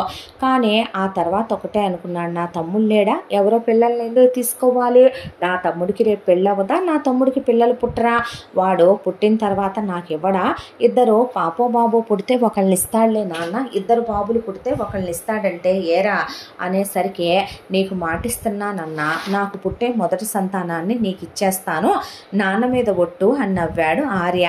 అయినా పిల్లలేంటన్నా, రేపొద్దున ఒక టైం వచ్చిన తర్వాత మనం మన నాన్నతో ఉంటున్నామని మన పిల్లలు మనతో ఉంటారా ఏంటి పిచ్చోడా అనేసరికి చిన్నోడా పెద్దోడికి నువ్వు లేనిపోయినవి వాగి వాడి బ్రెయిన్ పాడు చేయకు అన్నాడు భాస్కర్ రావు గారు. ఆ తర్వాత ఆర్యది చదువు అయిపోయా, ఆర్య కూడా బిజినెస్కి వెళుతున్నా, ఆర్య బిజినెస్ పెట్టి 3 ఏళ్లే అయింది కాబట్టి ఒకవైపున భాస్కర్ రావు గారు చిన్న కొడుకు ఆఫీసులోనే ఉండి పై ఎత్తున ఇక పెద్ద పెద్ద కాంట్రాక్టుల విషయాలు అవి ఆయనే చూసుకుంటూ ఉండేవాడు.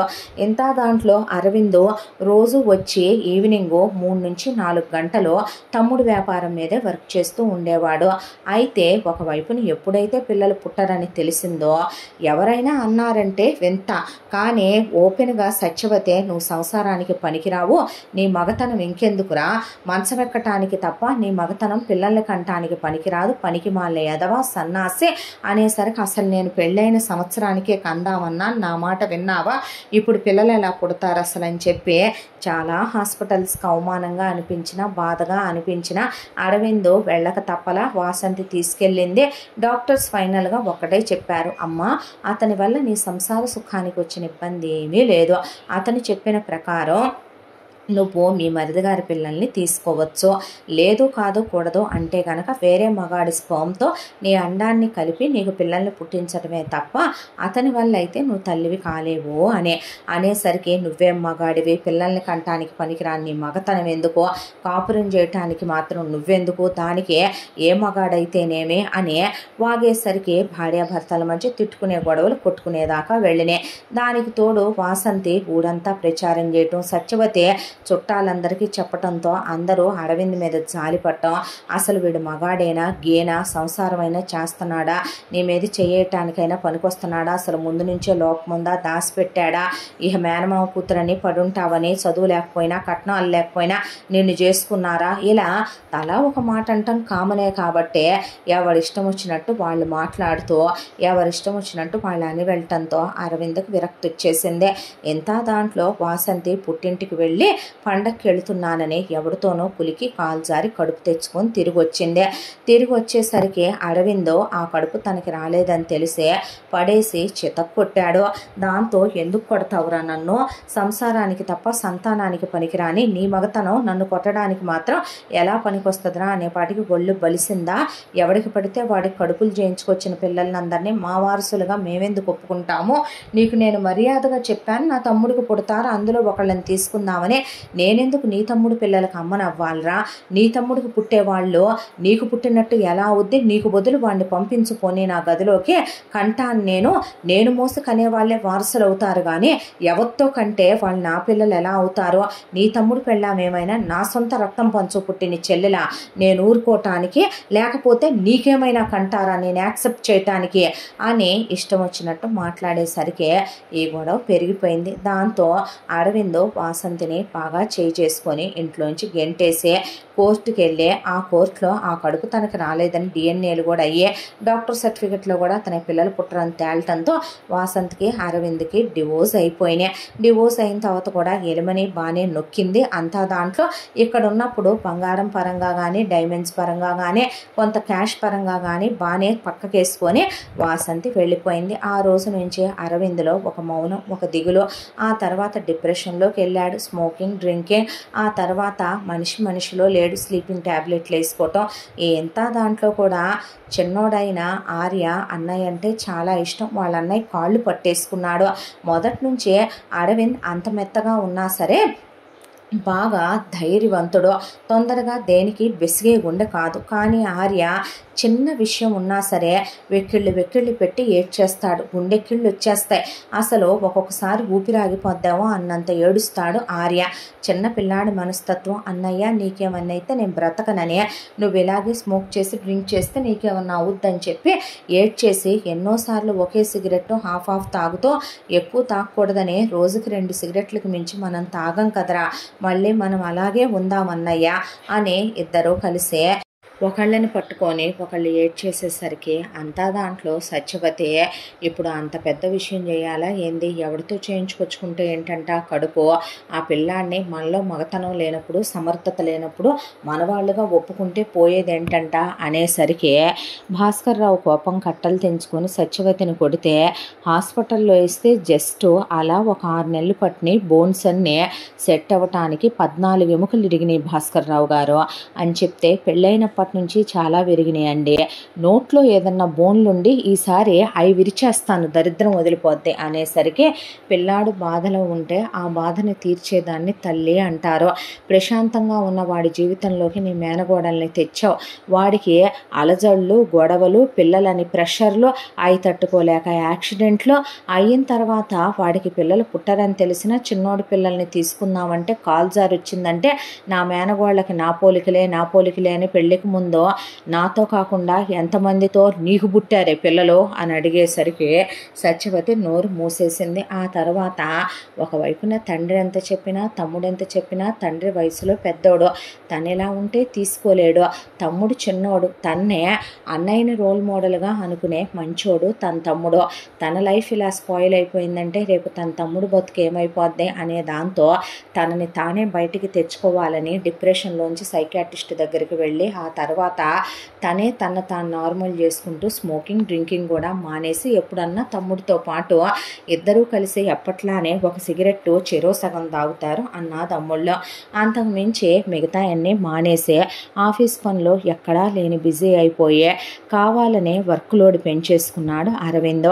ఎలా రోజులు గడిచిపోతూ ఉండగా అన్నయ్య మావయ్య కూతుర్ని చేసుకోవటం, అయిన వాళ్ళ అమ్మాయిని చేసుకోవటం వల్లే ఇలా లైఫ్ అయిపోయింది అనుకున్న ఆర్య అంతా దాంట్లో తన ఇంజనీరింగ్ నుంచి పీజీ వరకు ఒక అమ్మాయిని ప్రేమించాడు. ఆ అమ్మాయి ప్రపోజ్ చేసింది. ఆర్య అందంగా ఉంటాడని, మంచి క్యాస్ట్ అని, సెటిల్డ్ కుర్రాడు అనే దాంతో ఇక ఓకే అనుకున్న తర్వాత నేను ఒక అమ్మాయిని ప్రేమించాను అని చెప్తే ఆయనేమి చిన్న కొడుకు లైఫ్ని స్పాయిల్ చేయాలనో చిన్న కొడుకునే నువ్వు వీళ్ళనే చేసుకోవాలి అని బలవంతం చేస్తూ తండ్రో కాదు కాబట్టి అలాగేనయ్యా రమ్మను మనం మాట్లాడదాం అన్న తర్వాత సత్యవతి అదేంటి చిన్నమామయ్య కూతుర్నే నువ్వు చేసుకుంటావనుకుంటే ప్రియాంకనే ఎలా అన్నావేంట్రా అంటే నాకు ఇష్టం లేదమ్మా అనేశాడు ఆర్య. తర్వాత తను ప్రేమించిన అమ్మాయినే వాళ్ళ అమ్మ నాన్నల్నే ఇక్కడికి మనమని పెళ్లి విషయాలు మాట్లాడదామని వీళ్ళంతా కలిసి పెళ్లి విషయాలు డిస్కస్ చేసుకుంటూ ఉండగా అక్కడికి సరోజ వచ్చింది. వచ్చిన సరోజ మెదలకుండా కూర్చోదు కదా, మొదటి నుంచే సత్యవతితో పంతం కదా, సత్యవతి మీద ఎలాగైనా గెలవాలనుకుంటుంది కదా. సత్యవతి చీర కొంటే తను కొనాలి, నగలు కొంటే తను అప్పు చేసైనా ఛాన్సాలే. సత్యవతికి ముందు 2 మగపిల్లలు పుట్టారని అలా ఆర్య పుట్టాడో లేదో సరోజ కడుపుతో ఉంది. అలా ప్రతి దాంట్లో పంతమే. అప్పుడప్పుడు అనుకుంటూ ఉంటారు నాన్న భాస్కర్ రావు పోయేటప్పుడు కూడా వీళ్ళిద్దరూ పోయి మనం ఒకేసారి విధవలు అవుతామేమో అన్నయ్య అనే. అలా ఇద్దరికి పంతాల మీద పంతాలు. అంతా దాంట్లో ఒకళ్ళ మీద ఒకళ్ళు గెలవాలి. పిన్ని మీద అమ్మ చాడీలు చెప్పు వస్తుంది చుట్టాలకి, బంధువులకి, ఇంటింటికి తిరిగి. ఆ కచ్చ సరోజ కడుపులో ఎప్పటి నుంచో ఉంది. దాంతో వచ్చిన ఆర్య ప్రేమించిన అమ్మాయికి వాళ్ళ అమ్మా నాన్నలకే, మీకు నేను ఉన్నమాటే చెప్తున్నాను, అబద్ధం ఎందుకమ్మా, మా తోటికోడలు అస్సలు మంచిది కాదు, మోర మల్లెపూల దగ్గర తగాదాలు పెట్టుకుంది, మమ్మల్ని ఆర్చేశారు, మా వ్యాపారం అంతా దోచుకున్నారు, మా ఆయన్ని అమాయకుణ్ణి చేసి కూలోని చేసి కూర్చోబెట్టారు, మా పిల్లలకు ముష్టేసి చదివిస్తున్నామని ప్రచారం చేసి మా డబ్బులన్నీ తినేశారు. ఇక వీళ్ళ పెద్దబ్బాయే మగతనం లేదు, వాడికి గేవాడు, సంసారానికి పనికిరాడు, ఇది మేనగోడలనిచ్చి పెళ్లి చేసి దాన్ని ఆరళ్ళు పెట్టి కొట్టి తిట్టి వీళ్ళ పెద్దబ్బాయి చిత్రహింసలు పెట్టే చివరికి అదే ఎవరితోనో కడుపు తెచ్చుకుందని దాని మీద నిందేసి మరి అభాండాలేసి విడాకులు ఇచ్చి గెంటేశారు. మీకు అసలే మరే ఒకటే అమ్మాయి అంటున్నారు, మీ ఇష్టం ఆలోచించుకోండి అంది సరోజ. అనేసరికి వాళ్ళు సత్యవతిని, మీ పెద్దబ్బాయికి పిల్లలు పుట్టట్లేదా, లేకపోతే మీ పెద్దబ్బాయికి అసలు మగతనమే లేదా అనేపాటికి భాస్కర్ రావు, ఏం మాటలమ్మా అవే అనేపాటికి ఏమీ లేదు, మీ పెద్దబ్బాయికి ఎటు రెండో పెళ్ళి అవ్వలేదు, మీ అబ్బాయికి అసలే శారీరక సుఖాల మీద వ్యామోహాలు ఎక్కువంట, రేపు మా అమ్మాయిని తప్పుడు దృష్టితో చూసి తప్పుగా చూస్తే అనేపాటికి అరవింద్ బిక్క చచ్చిపోయాడు. అసలు మీ అబ్బాయి మగతనం ఉందా లేదా, సంతానానికి పనికిరాడంటే మీ చిన్నబ్బాయి మగాడో కాదో ఎవరికి తెలుసో అనేసరికి ఏం మాట్లాడుతున్నారు, అవునయ్యా నువ్వు అన్ని మెడికల్ టెస్టులు చేయించుకోవాలి, నువ్వు పెళ్లికి ముందే మేము వేసల్ని పంపుతాం, సంసార సుఖాన్ని ఇవ్వగలవో లేదో ముందు వాళ్ళ దగ్గర ప్రూవ్ చేసుకోవాలి, ఆ తర్వాత నువ్వు ఇల్లరికం రావాలి, ఆస్తులో నీ వాటా నువ్వు పనిచేసుకొని రావాలి, మా అన్నయ్య నుంచి నేనెందుకు విడిపోయి వస్తానో, నేను సంసారానికి పనికొస్తానో లేదో వేసల దగ్గరికి వెళ్ళటం ఏంటి, పిల్లలు పుడతారో లేదో నాకు టెస్టులు చేయించటం ఏంటి, ఏం మాటలండి ఇవి అనేసరికి, ఏంటి ఎక్స్ట్రాలు బాగుతున్నావు అని గర్ల్ ఫ్రెండ్ వస్తే అసలు మీ అమ్మా నాన్న ఏం మాట్లాడుతున్నారో, అవును నిజమే కదరా వాళ్ళు మాట్లాడిందే నిజమేగా, ఇప్పుడు మీ అన్నయ్య గేఫెలో కాబట్టి మీ వదిన వదిలేసి వెళ్ళిపోయింది, అసలు మీ నాన్న మగాడో కాదో, మీ అమ్మ మీ నాన్నకే మిమ్మల్ని కందో లేదో, ఏంటి పిచ్చి పిచ్చిగా వాగుతున్నావు, మైండ్ యువర్ వర్డ్స్, నేను అదే మాట అంటే మా అమ్మనే అంటావా నువ్వు, అవును మీ అమ్మను కూడా నేను అనాల్సి వస్తుంది నువ్వు అలాగే మాట్లాడితే అనేసరికి అందరి ముందు చేయి చేసుకుంది ఆడే మీద అతని గర్ల్ ఫ్రెండ్. చేయి చేసుకునేసరికి అరవిందో, ఏంటిదంతా మా తమ్ముడినే కొడతావంటే, నోరు ముయిరా గేఫెలో, పెళ్ళాంతో సంసారం చేయటం చేత కాదు, పిల్లల్ని గంటం చేత కాదు, కానీ నువ్వు కూడా మాట్లాడే మగాడివే అనేసరికి వాళ్ళ అమ్మనంటే ఊరుకున్నాడు, నాన్ననంటే ఊరుకున్నాడు, వాళ్ళ బ్రతుకులనన్నా ఏమండగానే ఆర్య కొట్టినా భరించాడు, కానీ వాళ్ళ అన్నయ్యనంటే ఆర్య ఊరుకోడు. దాంతో గర్ల్ ఫ్రెండ్ మీద బాగా గట్టిగానే చేయి చేసుకొని అడ్డొచ్చిన వాళ్ళ అమ్మ నాన్నలను కూడా నరికి పోగులు పెడతానని భాస్కర్ రావు వాళ్ళ నాన్న దవడ పగలగొడితే ఒకవైపున అరవింద్ తోసేశాడు వాళ్ళందరినీ. దాంతో లెట్స్ బ్రేకప్ అని ఆ అమ్మాయి వెళ్ళిపోయింది.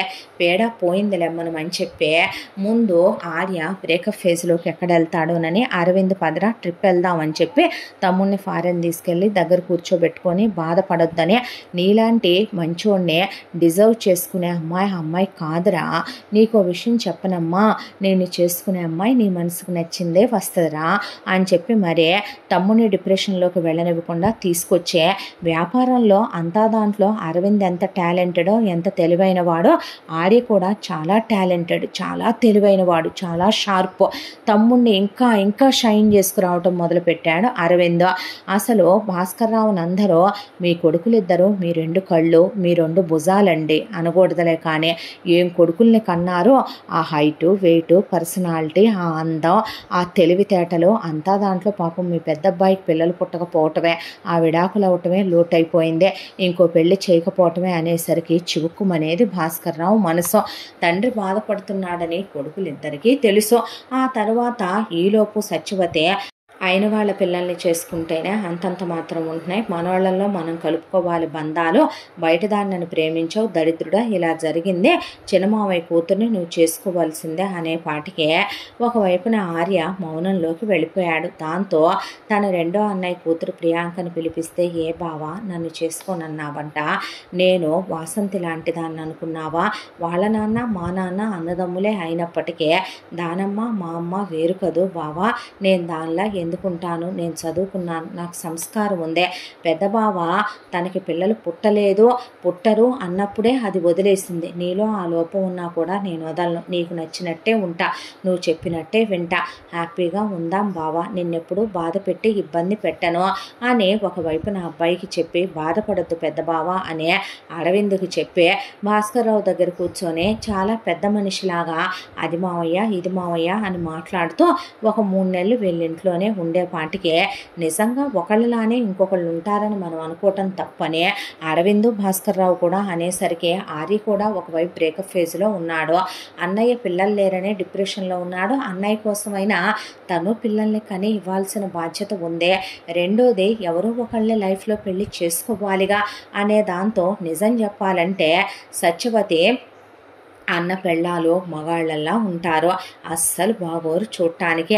యాజ్ ఇట్ ఈస్గా వాసంతి దరిద్రంగానే ఉంటుంది, ఆడికిచ్చి చేద్దాం అనుకుంటున్న ప్రియాంక దరిద్రంగానే ఉంటుంది. అయినా అందం చూడకూడదు, గుణం చూడాలి అనే దాంతో రూపాయి కట్న కానుకలు ఇవ్వకపోయినా ప్రియాంక పెద్దగా చదువుకోలేదు, డిగ్రీ డిస్కంటిన్యూ అన్నా కూడా చేసుకోవటానికి ఒప్పుకున్నాడు ఆర్య. ఎంగేజ్మెంట్ అయ్యేంత వరకు ప్రియాంక చాలా వినయ విధేయతలతో ఉండే, ఎంగేజ్మెంట్ అయిపోయిన దగ్గర నుంచి మనిషిలో నుంచే ఫేజెస్ బయటికి రావటం స్టార్ట్ అయింది. ఆర్య ఫోన్ చేస్తే ఆ అంటాం ఊ అంటాం, మీ అన్నయ్య ఎటు సంసారానికే తప్ప సంతానాన్ని కంటానికి పనికిరాడు కదా, ఆస్తంతా మనకే కదా, వ్యాపారం చూసుకుంటున్నావా, ప్రాఫిట్లు ఎంత వస్తున్నాయి, ఇక్కడికి రావటం, షాపింగ్కి వెళ్ళటం, ఏదైతే ఆర్య వద్దన్నాడో ఆ బట్టలే కొనుక్కోవటం, నగలు కొనిచ్చుకోవటం, రా అంటాం, నాతో క్లోజ్ అవ్వంటాం, తనే దగ్గరకు రావటం, ముద్దు పెట్టుకోపోవటం. ఆర్య చిరాగ్గా విసుగ్గా అనిపించి ఏంటిది ఇంకిదే నా లైఫ్, మాట్లాడుకోవటాలు అలాంటివి ఏమీ ఉండవా ఏంటే లైఫ్ గురించి అంటే, ఏం మాట్లాడతావు రా రా అని ఆ అబ్బాయిని చాలా అబ్యూస్గా మాట్లాడటం. దాంతో ఒక్కోసారి అసలు ఫోన్ చేస్తే బిజీగా ఉన్నానంటదే, అసలు సరిగ్గా మాట్లాడుతూ, దానికి తోడు పద్దాక ఒకటే ఆస్తి ఆస్తి ఆస్తి అంతా. దాంట్లో ఆడికి బ్రెయిన్ పనిచేయట్లేదు. ఎంగేజ్మెంట్ అయిన రోజు ఇద్దరికి జాతకాలు కుదరలేదు. చాలా శాంతి పూజలు హోమాలు యజ్ఞాలు కంప్లీట్ అయ్యాక సంవత్సరం తర్వాత పెళ్లి ముహూర్తం అన్నారు. ఇప్పటికి 9 నెలలు గడిచిపోయింది. ఇంకో 3 నెలల్లో పెళ్ళి అంటున్నారు. లైఫ్ ఏంటో తనకు అర్థం కావటం లేదు. తనక జీవితం మీద చాలా ఎక్స్పెక్టేషన్స్ ఉన్నాయి. తను చేసుకునే అమ్మాయి రంభో ఒరవసో కానక్కర్లేదు. అలా అని మగాళ్ళ ఉండే ఆడదాన్ని తను చేసుకోలేడు. చూడటానికి ఒక అమ్మాయి ఆడదానిలా ఉండాలి, చక్కగా ఉండాలి, ఆ అమ్మాయి చదువుకోవాలి, సంస్కారం ఉండాలి. తనకి రొమాంటిక్ లైఫ్ మీద చాలా ఎక్స్పెక్టేషన్స్ ఉన్నాయి. వైఫ్తో చాలా క్లోజ్గా ఉండాలి, ఇంటిమేటెడ్గా ఉండాలి అనుకుంటున్నాడు. తను చక్కగా వైఫ్ తను సమానం అన్నట్టుగా ఆఫీస్ పనుల్లో కూడా తనకు సలహాలు ఇవ్వాలి, హెల్ప్ చేయాలి, తనతో ఆఫీస్కి కూడా వచ్చి వెళ్ళాలి. ఇంట్లో వాళ్ళ అమ్మని పట్టించుకోకూడదు, ఏమన్నా వాళ్ళ నాన్ననే తను ఒక నాన్నలా చూసుకోవాలి. అన్నయ్యని పిల్లలు లేరని గేఫెలో అని సంసారానికి పనికిరాడని ఇలా అనకూడదు. తన విషయంలో దెప్పిపొడుపులు లాంటి ఉండకూడదు. బ్రాడ్ మైండెడ్ అమ్మాయి అయి ఉండాలి. ఒక దేవత లాంటి అమ్మాయి తన లైఫ్లోకి రావాలి అని ఎన్నో కలలు కన్నాడు ఒకరోజు. దాంతోనే ఒక ఆడది ప్రేమిస్తున్నానని చెప్తుంటే ఓకే అన్నాడు. కానీ ఇప్పుడు తన లైఫ్ ఏంటో తనకు అర్థం కావటంలా. అసలు మరదల్ని పెళ్లి చేసుకుంటే రేపు లైఫ్ ఎలా ఉండబోతుందే, అమ్మకు నచ్చినట్ట మరదలకి నచ్చినట్ట, అందులో తన హ్యాపీనెస్ ఎక్కడుందే. తన డైరీలో వెనక్కి తిరిగి చూసుకుంటే లైఫ్ అనే పేజీలు గడిచిపోతే అన్నిట్లో అమ్మ మరదలే ఉంటారు తప్ప తనెక్కడుంటాడు, తన హ్యాపీనెస్ ఎక్కడుంటుందే అనే దిగులు పట్టేసుకుంది. దాంతోనే ఇప్పుడు ఏం చెయ్యాలి, జరగబోయే పెళ్ళిని క్యాన్సిల్ చేసుకోవాలా, లేదు ఎంగేజ్మెంట్ వద్దని రద్దు చేసుకోవాలా, ఏం చెయ్యాలి, జరిగిన ఎంగేజ్మెంట్ని నాకు ఇష్టం లేదని చెప్పాలా, బ్రెయిన్ పనిచేయటం లేదు. నాన్నగారు పరువుకి పెద్దపేట వేస్తారు, అందరి ముందు తన ఎంగేజ్మెంట్ జరిగిపోయింది. అలాగని రేపు ప్రియాంకతో తన లైఫ్ ఎలా ఉండబోతోంది, అసలు తనతో హ్యాపీగా ఉండగలడా, ఇలా ఎన్నో క్వశ్చన్స్.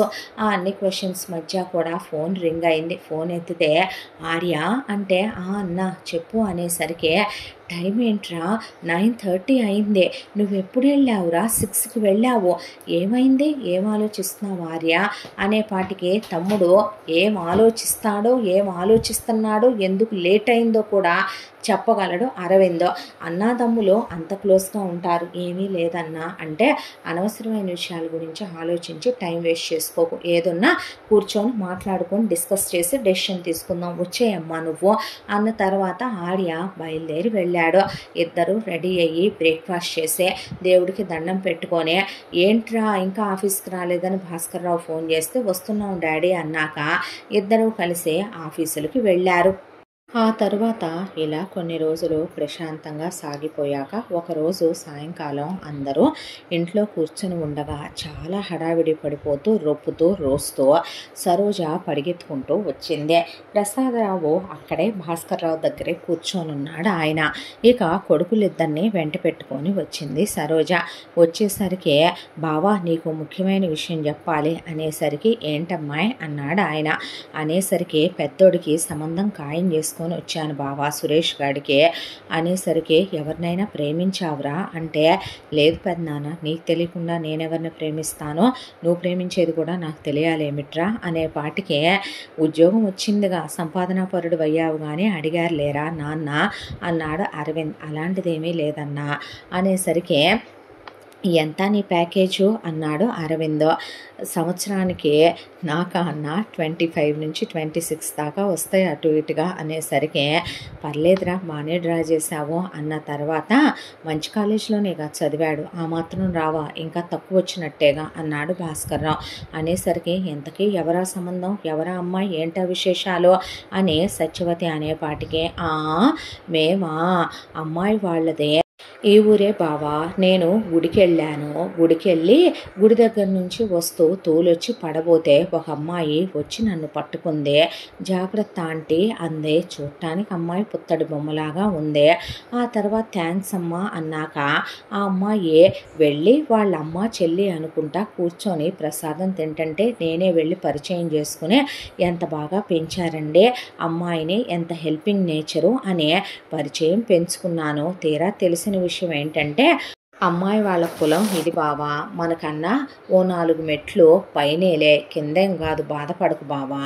ఇక నేనెందుకు బాధపడతానమ్మాయి అంటే నువ్వు ముందు వంశం కులం గోత్రం పరువు ప్రతిష్టలు అంటావు కదా, అత్తయ్య మామయ్యతో నువ్వే మోస్తున్నానంటావు కదా అనేపాటికి ఆయన అలా చూస్తూ కూర్చున్నాడు. ఇక అమ్మాయి విషయానికి వస్తే అమ్మాయి పేరు దీప, కుందనపు బొమ్మలాగా ఉంటుంది. ఎంత అందంగా ఉంటుంది అనుకుంటున్నావు అమ్మాయి. దాంతో ఇక నేను వదులుకోలేకపోయాను సంబంధాన్ని. అలా వాళ్ళతో స్నేహం పెంచుకొని ఫోన్ నెంబర్లు తీసుకొని వాళ్ళ ఇంటికి వెళ్ళొస్తూ వాళ్ళ వివరాలు కనుక్కుంటే వాళ్ళ అమ్మగారి పేరు జానకి. ఈ అమ్మాయి వాళ్ళ నాన్న ఆర్మీలో పనిచేసేవాడంట, పాపం అక్కడే ప్రాణాలు వదిలేశాడు. అలా ఆయన పెన్షన్ అది బాగానే వస్తుంది వీళ్ళకి. ఊళ్ళో ఆస్తిపాస్తులు అయ్యి బాగానే ఉంటే సొంత ఇల్లు అది ఉంటే ఆ పొలం బాగా రేట్లు పెరిగిందంట. ఎంత ఆస్తి అంది సత్యవతి. ఎంతో ఎందుకు, ఒక 20 కోట్ల దాకా ఉందంటే. 20 కోట్ల అంది సత్యవతి. 20 కోట్లే. అయితే ఇక ఆ జానకికి ఒక చెల్లెలు ఉందంట బావా, ఆవిడ మొగుడు యాక్సిడెంట్లో చనిపోయారంట. వాళ్ళకు ఒక కూతురు, దాని పేరు దివ్య. దానికేమీ దాని అమ్మ బాబుల ద్వారా రూపాయి కలిసి రాలేదు కానీ ఈ జానకమ్మే దాన్ని కూడా పెంచుతుంది. జానకమ్మనే అమ్మ అనే పిలుస్తుంది ఆ పిల్ల, వీళ్ళ పిల్లని అక్క అనే పిలుస్తుంది. ఆ పిల్లను కూడా వీళ్ళే చదివించారంట. ఆ పిల్ల చదువు కూడా అయిపోయిందంట. ఆడపిల్లలిద్దరూ గడుగ్గాయలు, ఖాళీగా ఉండకుండా ఈవెంట్ ప్లానర్స్గా పనిచేస్తున్నారంట. ఇద్దరూ కూడా నెలకి 15 నుంచి 20 లక్షల రూపాయల దాకా, ఒక్కొక్క నెలలో 30-40 లక్షలు కూడా సంపాదిస్తారు. ఎలైట్ పెళ్ళిళ్ళు చేస్తారంట బావా. అంటే బాగా డబ్బున్న బలిసిన వాళ్ళ పెళ్ళిళ్ళు అన్నమాట. అలా అమ్మాయి ఖాళీగా కూడా ఉండదు. వీడి సంపాదనే ఉంది, పనికి మాలిన వెధవ వీడు. సంవత్సరం మొత్తం తిరగబడి ఇరగబడినా కూడా నీ తమ్ముళ్లాగా పనికి మాలిన సన్నాసులు కదా ఈ సన్నాసులు. వ్యాపారాలు చేయడానికి నీ కొడుకుల్లాగా తెలివితేటలున్నాయా? నీలాగా పక్కన వాళ్ళ వ్యాపారాలను కొని ఉద్ధరించే తెలివితేటలున్నాయా? ఏదొచ్చినా నాకు పెట్టాలమ్మాయి నువ్వు. నాకేమీ వ్యాపారం ఊరికినే ఇవ్వలా మీరు, మార్కెట్ రేట్ ప్రకారం నేను కొన్నాను, నువ్వు అమ్మావు, అది మర్చిపోకో అన్న తర్వాత సర్లే అని ఇక అమ్మాయిని మా ఇంటి కోడలుగా చేసుకోవాలని అడిగాము. అడిగితే వాళ్ళమ్మ ఫస్ట్ వెనక ముందు ఆడిన తర్వాత నేను కాళ్ళు గడ్డాలు పట్టుకొని బ్రతిమిలాడుకున్నాను. అలాంటి సంబంధం ఎలా వదిలేస్తాం, ఒక్కసారి ఆ పిల్లని చేసుకుంటే వాళ్ళమ్మకి అదైతే ఒక్కతే కూతురు కదా, చెల్లెలు కూతుర్ని పెంచి పెద్ద చేస్తే మహా దానికి ₹1 కోటి ఇచ్చి పంపిస్తారు, మొత్తం ఆస్తి ఏమీ దోచిపెట్టరు కదా, ఈ పిల్లే సొంత కూతురు కదా, ఆస్తి అంతా దేనికే వచ్చుద్దు కదా, పైగా అది కాక తిట్టంగానే బంగారం అది చేయించి ఉంచింది వాళ్ళమ్మ. ఇక దాంతో ఎందుకు వదలాలి సంబంధం అని గట్టిగానే పట్టుకున్నాను. దాంతో ఆ అమ్మాయిని ఒకసారి ఆలోచించి చూడొచ్చుగా అంది వాళ్ళమ్మ.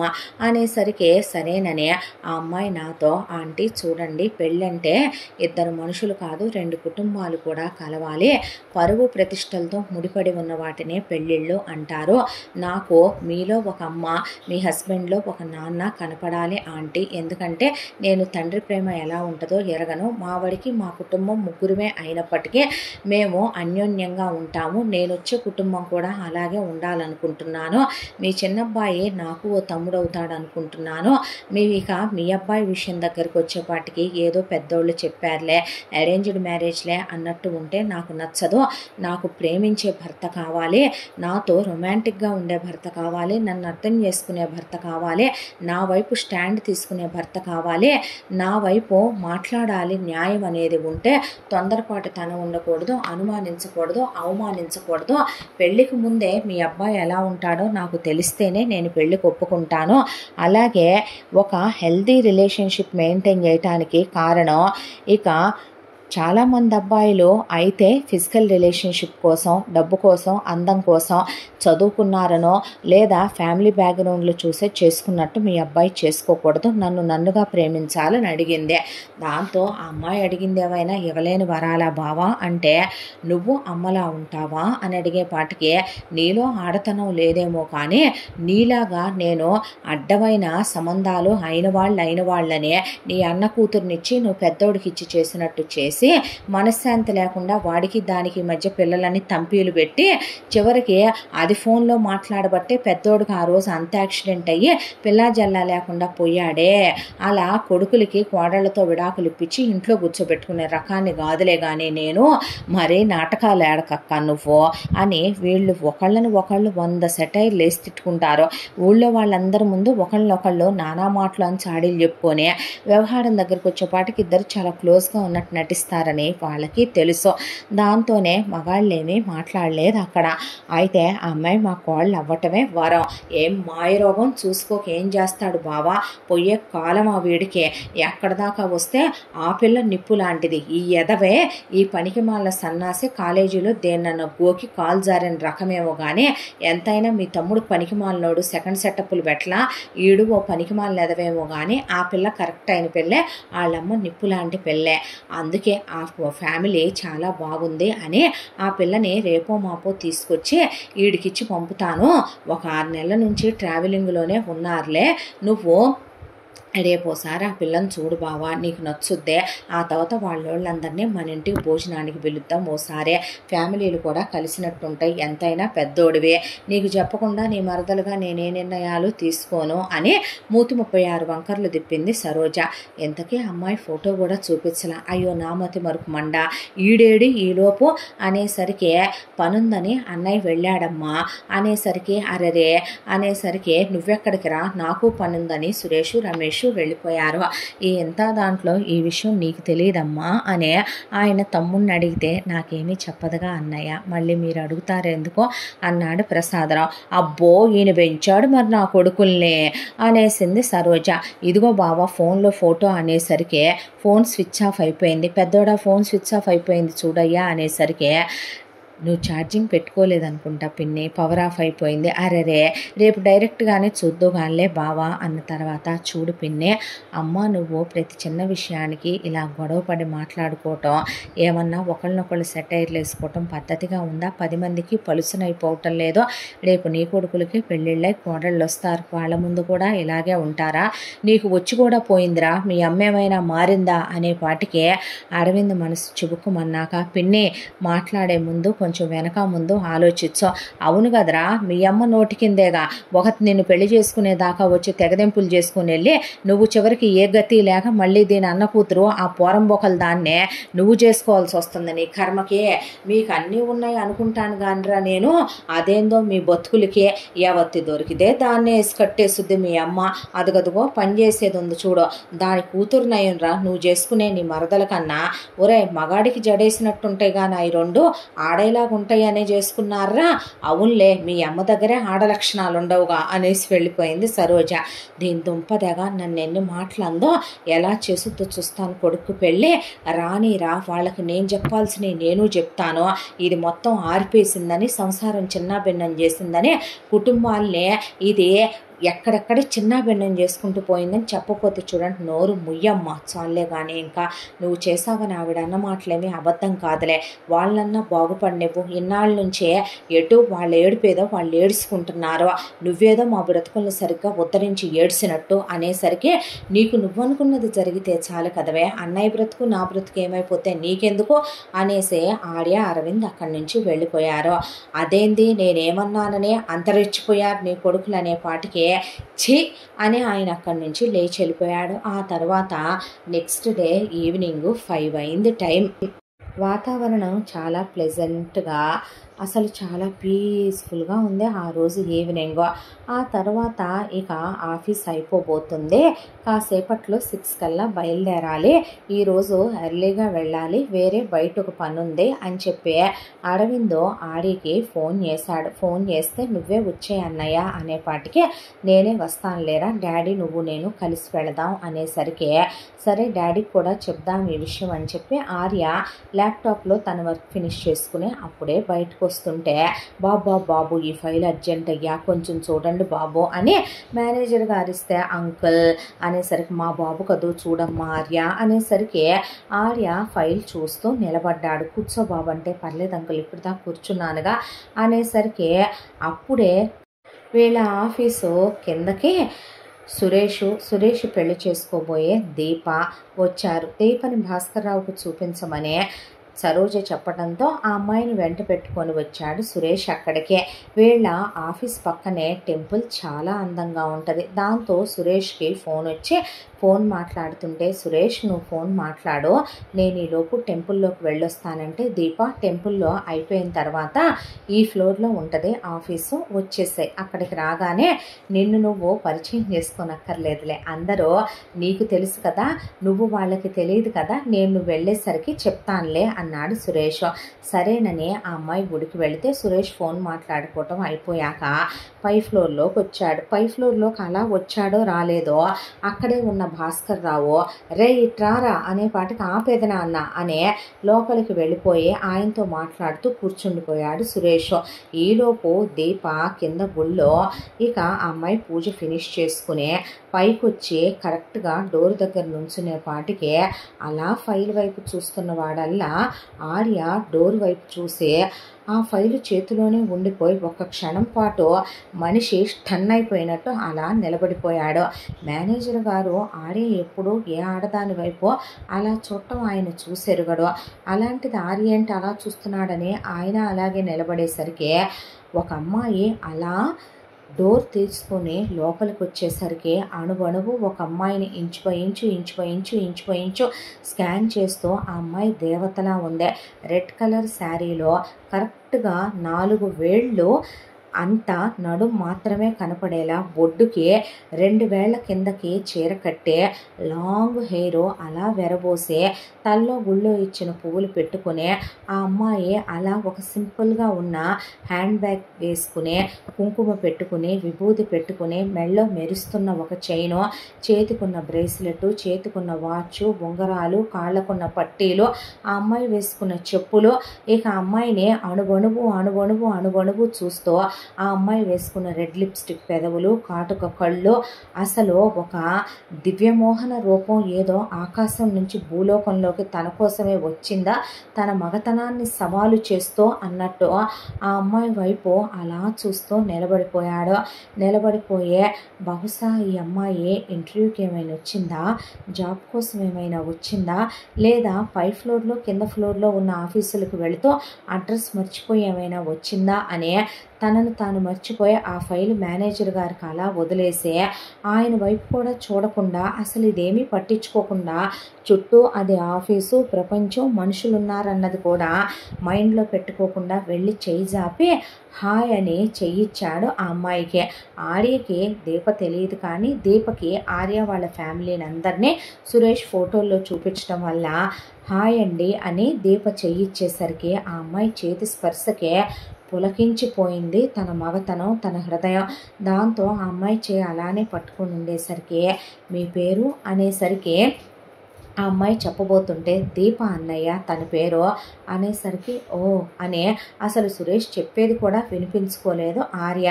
నేను తన్నేనన్నయ్య పెళ్లి చేసుకోబోయేదే అని తన ఫియాన్సీ అనేసరికి ఒక్కసారిగా లాగిపెట్టి కొట్టి ఎవరో మనం ఆకాశంలో అంతరిక్షంలోకి రాకెట్లోకి ఎగురు వెళుతున్నప్పుడు అలా కిందకు వదిలేస్తే ఒక మనిషి సిచ్యువేషన్ ఎలా ఉంటుందో ఆర్య షాక్లో ఉండిపోయాడు. అలాగే ఆ తర్వాత ఏంటి అనేసరికి తనే దీప అన్నయ్య, నేను చేసుకోబోయేది పెదనాన్నకు చూపించమంది అమ్మ, అందుకే తీసుకొచ్చాను అనేసరికి హాయ్ అండి అనేసరికి ఆ అమ్మాయి వైపు అలా చూస్తూ నేను జీవితంలో కలలు కన్న ఒక ఆడది తనేనేమో, తను నా కోసమే వచ్చి నా కోసమే పుట్టిందేమో అన్నట్టుంటే వీడేంటి వీడి చూసుకోబోతున్నానని చెప్తాడు అని ఒక క్షణం బ్రెయిన్ పని చేయలేదు. తర్వాత వాళ్ళ నాన్న దగ్గరికి తీసుకెళ్తే తను లోపలికి వెళ్ళాడు.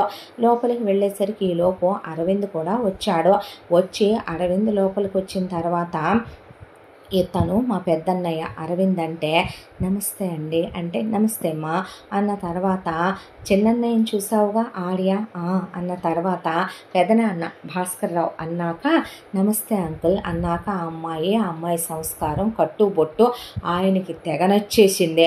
ఆ అమ్మాయి వినయ విధేయతలో ప్రసాదరావు గారికి ఇంకా నచ్చి కూర్చోమని ఆ అమ్మాయితో మాట్లాడుతూ ఉండగా అసలు చుట్టూ ఉన్న ప్రపంచం ఏం వాక్కుంటుంది, ఎవరేం మాట్లాడుకుంటున్నారు ఆర్యకేమీ వినపట్టల్లా. ఆ అమ్మాయి మాటలు మాత్రమే వేదమంత్రాల్లా వినిపిస్తూ ఆ అమ్మాయి ఇయర్ రింగ్స్, చెవులకు దట్టు జుంకాలు పెట్టింది ఆ అమ్మాయి. ఆ జుంకాలు మెరుస్తుంటే ఆ మెరుపులో ఆ అమ్మాయి మాట్లాడేటప్పుడు ఆ అమ్మాయి మెడలో ఉన్న చైను అదిరిపడటం, అలాగే గాలికి ఆ అమ్మాయి జుట్టు ఎగరటం, ఆ అమ్మాయి చాలా సింపుల్గా ఉండే నెయిల్ పాలిష్ వేసుకుంది. ఆ అమ్మాయి గోళ్ళు వేళ్ళు అలా చూస్తూ చుట్టూ అంతమంది ఉన్నారన్నది మర్చిపోయి పిచ్చెక్కిన పిచ్చోడల్లే ఆ అమ్మాయి వైపు చూస్తూ నిలబడ్డాడు. ఆ తర్వాత ఆ అమ్మాయి ఇంకా వెళ్ళొస్తాను అంకుల్ అని లేచి నిలబడిన తర్వాత తీసుకెళ్తాను పెద్దనాన్న అంటే సరేరా అన్నాక ఆ అమ్మాయి వస్తానండి అంటే అలాగే అన్నాడు అరవింద్. సరే అమ్మా అని ప్రసాదరావు భాస్కర్రావు అన్నాక ఉంటానండి బాయ్ అనే ఆర్య వైపు అన్నాక బాయ్ అనే ఆ అమ్మాయి వెళ్తున్న వైపే అలా చూస్తూ నిలబడిపోయాడు ఆర్య. అంతా దాంట్లో భాస్కర్రావు గారు మీ పిన్ని జీవితంలో ఏదన్నా ఉత్తమమైన పని చేసింది అంటేరా ఈ అమ్మాయిని కోడలుగా తెచ్చుకోవటమే. వాడే జన్మలోనోరా తమ్ముడు నీ కొడుకు అబ్బో వజ్రాలతో పూజ చేసుకొని ఉంటాడు, అందుకే ఆ పిల్ల దొరికింది. ఏం మర్యాద, ఏం సంస్కారం, ఏం వినయ విధేయతలు, ఏమి అణకువ. ఒక ఆడపిల్లని కోడలుగా తెచ్చుకోవాలంటే అలా యోగం రాసి ఉండాలంతే అనేసరికి అరవింద్ బాధేసి అక్కడి నుంచి వెళ్ళిపోతే ఆర్య అలాంటి వాళ్ళు మన ఇంటికి ఎందుకు వస్తారు నాన్న, మనం ముందుగా మన ఇంట్లో మనమ్మ అయితే పిన్ని లాంటి డెసిషన్లు కూడా ఎప్పుడూ తీసుకోలేదుగా నాన్న, మనమ్మంటూ ఉన్నంత వరకు నీ కొడుకుల జీవితాలు అలా ఉండవులే అనేసి ఆర్య వెళ్ళిపోయేసరికి పెద్దోడి జీవితం అలా అయిపోయిందని బాధపడుతున్నట్టున్నాడు అన్నయ్య ఆర్య అనేసరికి నా బాధ కూడా అదేగా అమ్మ అని ఆయన చిన్న కొడుకు పెద్ద కొడుకు విషయంలో బాధపడుతున్నాడని తనకు తానే నచ్చ చెప్పేసుకొని అసలు కొడుకు ఏమన్నాడో కూడా అర్థం చేసుకోలేదు వాళ్ళు. ఆ తర్వాత ఇలా ఒక వారం గడిచాక ఒక సండే రోజున వాళ్ళందరూ భోజనాలకు వస్తున్నారు అని చెప్పేసరికి భాస్కర్ రావు గారు ఇల్లంతా నీట్గా రెడీ చేయించి వంటమ్మాయికి మెనూ ఆర్డర్ ఇచ్చి నేను ఇస్తాను ఏం వండించాలనేది అవి వండించు అని చెప్పాడు సత్యవతికి. మీ వాళ్ళు వస్తున్నప్పుడు మా వాళ్ళు రారా అని చెప్పి ఒకవైపున ప్రియాంకని వాళ్ళమ్మ నాన్న కూడా రమ్మనమని పిలుచుకుంది సత్యవతి. చిచ్చి ఊళ్ళో పెళ్ళి కుక్కల హడావిడి అనే పర్వాలేదులే కుక్కలైనా సరే వచ్చి నలుగురు కతికేటప్పుడు మేము కతికితే తప్పు లేదులే అంటే అదేలే మీ జాతి అదే అనేశాడు ఆయన. ఆ తర్వాత ఈ వారం రోజులుగా ఆర్య అనుభవించే నరకం అంతా ఇంత కాదు. ఆ రోజున దీపని చూసే దీప వెళ్ళిపోయిన తర్వాత క్యాబిన్లో కూర్చుని క్యాబిన్ డోర్స్ క్లోజ్ చేసేసుకునే నేను ఇప్పుడే ఇంటికి రాను నాకు వర్క్ ఉందని చెప్పి బయటికి వెళ్ళే పని కూడా ఉంటే వాళ్ళ నాన్నే అన్నయ్యని పంపించే నేనెందుకు ఆ అమ్మాయి లాంటి అమ్మాయిని దక్కించుకోలేకపోయాను అని ఇప్పుడు నేను ఆలోచించేది ఏ విధంగా కరెక్టు. ఒకటి ఆ అమ్మాయి నా తమ్ముడి భార్య అంటే నా తమ్ముడికి కాబోయే భార్య నాకేమవుద్ది మరదల. వాడు మాత్రమే తన్ని ఇష్టపడుతున్నాడా తను కూడా వాడిని ఇష్టపడుతుందా. ఇప్పుడు వాళ్ళు డబ్బుల కోసమే తన్ని చేసుకుంటున్నారు. పెన్ని ఎక్స్పెక్ట్ చేయకుండా నేను తన్ని చేసుకుంటాను గుండెల్లో పెట్టుకొని చూసుకుంటాను కానీ తను నన్ను చేసుకోదుగా. లైఫ్ లాంగ్ తను వాడికి భార్యగా ఉంటుంది. కానీ నా లైఫ్లో నేను కావాలనుకున్న అమ్మాయే నా లైఫ్లో నుంచి వాళ్ళ లైఫ్లోకి వెళ్ళిపోతుందా అనే ఆర్య వెక్కిళ్ళు పెట్టి అలా ఏడ్చి ఇంటికి వచ్చేసరికి కళ్ళన్నీ ఇంతలావును వాసి కళ్ళు ఎర్రగా ఉంటే ఏమైందిరా అని అరవింద్ అడిగేసరికి ఏం లేదన్నా అని గదిలోకి వెళ్ళిపోయే దిండు కౌగిలించుకొని వెక్కిళ్ళు పెట్టి చీకట్లో పడుకొని ఏడిస్తే ఆ శబ్దం దత్తరిల్లిపోయి ఫ్లోర్ అంతా అదిరిపోతూ అన్నదమ్ముల రూములో పక్కపక్కనే ఉంటాయి. దాంతో ఒరే తలుపు తీరా ఏమైందిరా తలుపు తీయమ్మా అమ్మా ఏమైంది నాన్న అని అరవింద్ అడిగేసరికి ఏమైంది పెద్దోడా అని భాస్కర్ రావు పరిగెత్తుకొస్తే తెలియదు నాన్న తమ్ముడు ఎందుకో బాధపడుతున్నాడంటే తలుపులు వెళ్ళి కొట్టేపాటికి 3 గంటలకి తలుపులు తెరిస్తే ఆర్య పిచ్చోళ్ళ తయారైపోయాడు. ఏమైందమ్మా అని అరవింద్ కౌగిలించుకుంటే నేను కావాలనుకున్నది ఒకటి చేజారిపోయింది అన్నయ్య అనేపాటికి అప్పుడే వీళ్ళకి రావాల్సిన కాంట్రాక్ట్ ఒకటి మిస్ అయిందే దాని గురించి సీరియస్గా తీసుకొని బాధపడుతున్నాడేమో అనుకొని పిచ్చోడా ఒకటి పోతే 100 వస్తాయి మనకని భాస్కర్ రావు వెళ్ళిపోతే సరిపోయారురా మీరని ప్రసాదరావు వెళ్ళిపోయాడు.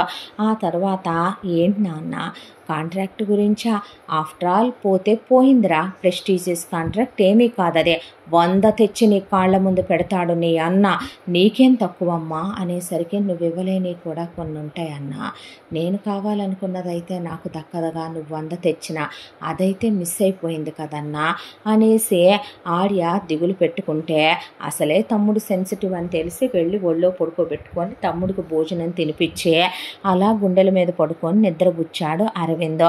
ప్రతిదానికి ఇంతే చిన్నప్పటి నుంచే అనుకున్నాడే తప్ప ఏం జరిగిందో ఆర్య అరవింద్ కూడా చెప్పలేదు. ఆ నెక్స్ట్ డే నుంచి ఆర్య తప్పు నేను అసలు తన గురించి ఆలోచించడమే తప్పు అనుకున్నా ఎటు చూసినా ఆ అమ్మాయి కనపడుతుంది. వార్డ్రోబ్ ఓపెన్ చేస్తే తన ఏ రెడ్ కలర్లో ఉన్నాయే ఏ బట్టలు చూసినా ఆ అమ్మాయి కనపడుతుంది. ఇంట్లో డైనింగ్ టేబుల్ మీద ఆ అమ్మాయి కనపడుతుంది. టీవీ పెడితే ఆ అమ్మాయి కనపడుతుంది. ల్యాప్టాప్లో ఆఫీస్ వర్క్ చేద్దామంటే ఆ అమ్మాయి కనపడుతుంది. తన బెడ్ మీద ఆ అమ్మాయి కనపడుతుంది. బాత్రూంలో ఆ అమ్మాయి కనపడుతుంది. పిచ్చెక్కిపోయే వద్దు ఇది కరెక్ట్ కాదు ఆ అమ్మాయి నా తమ్ముడికి కాబోయే వైఫ్ నేను అలా ఆలోచించకూడదు సమాజం దృష్టిలో ప్రపంచం దృష్టిలో కుటుంబం దృష్టిలో నేను చీప్ ఫెలోని కాలేను అసలు నేను ఆ అమ్మాయి గురించి ఆలోచించడమే తప్పని తన మనసుకే 100 సార్లు నచ్చ చెప్పుకున్న తర్వాత ఆదివారం రానే వచ్చింది. వాళ్ళు వచ్చారని సరోజ పరిగెత్తుకుంటూ వచ్చేపాటికే ఏంటో వీళ్ళని సత్యవతి తన పుట్టింటి వాళ్ళు చూస్తుంటే లోపల నుంచి ఒక ఆవిడ కారులో నుంచి దిగింది. చూడటానికి మనిషి చాలా గాంభీర్యంగా డీసెంట్గా డిగ్నిఫైడ్గా ఉంది ఆవిడ. ఎవరు ఆవిడ అని అడిగేపాటికి అమ్మాయి వాళ్ళ అమ్మ ఎవరేంటి అనేసరికి ఆవిడే జానకి. అబ్బో దీనికి మొగుడు చచ్చాడన్నారు. చూస్తే కిందది ఐ హిల్స్ చెప్పులు అబ్బో కాస్ట్లీ శారీ ఒకవైపున పోనీ టైలు బొట్టు పెట్టింది చేతికి బంగారు గాజులు వేసింది మెళ్ళో బంగారపు గొలుసు అబ్బో ఏళ్ళకి లైట్ కలర్ నెయిల్ పాలిష్ కూడా నత్తా లిప్స్టిక్ కూడా, కాజల్ కూడా అని పక్క నుంచి ప్రియాంక అంటుంటే, అదే డబ్బులుంటే ఇలాంటివన్నీ వస్తాయి అనుకుంటా.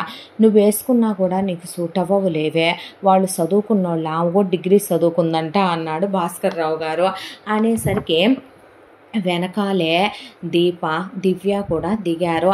ముందు ఆవిడ్ని రెండు వదిన గారు అని చేపట్టుకొని సరోజ లోపలికి తీసుకొస్తే రారా అని దీపనే సురేష్ చేపట్టుకొని తీసుకొస్తుంటే చూస్తూనే గుండె ఆగిపోయినంత పని అయిపోయింది. ఒకవైపున ఆర్యకి నేనేది మర్చిపోదాం అనుకుంటానో, ఏది వద్దనుకుంటానో దేవుడు పనిష్మెంట్ అన్నట్టు వాటిని తెచ్చి నా ఎదురుగానే నుంచో పెడతాడు ఏంటో అనుకుంటూ ఉండగా, దీప చెల్లెలు దివ్య వస్తూ గడప తగిలి ముందు పడకపోతే ఆ అమ్మాయి నడుం పట్టుకొని ఆపాడు.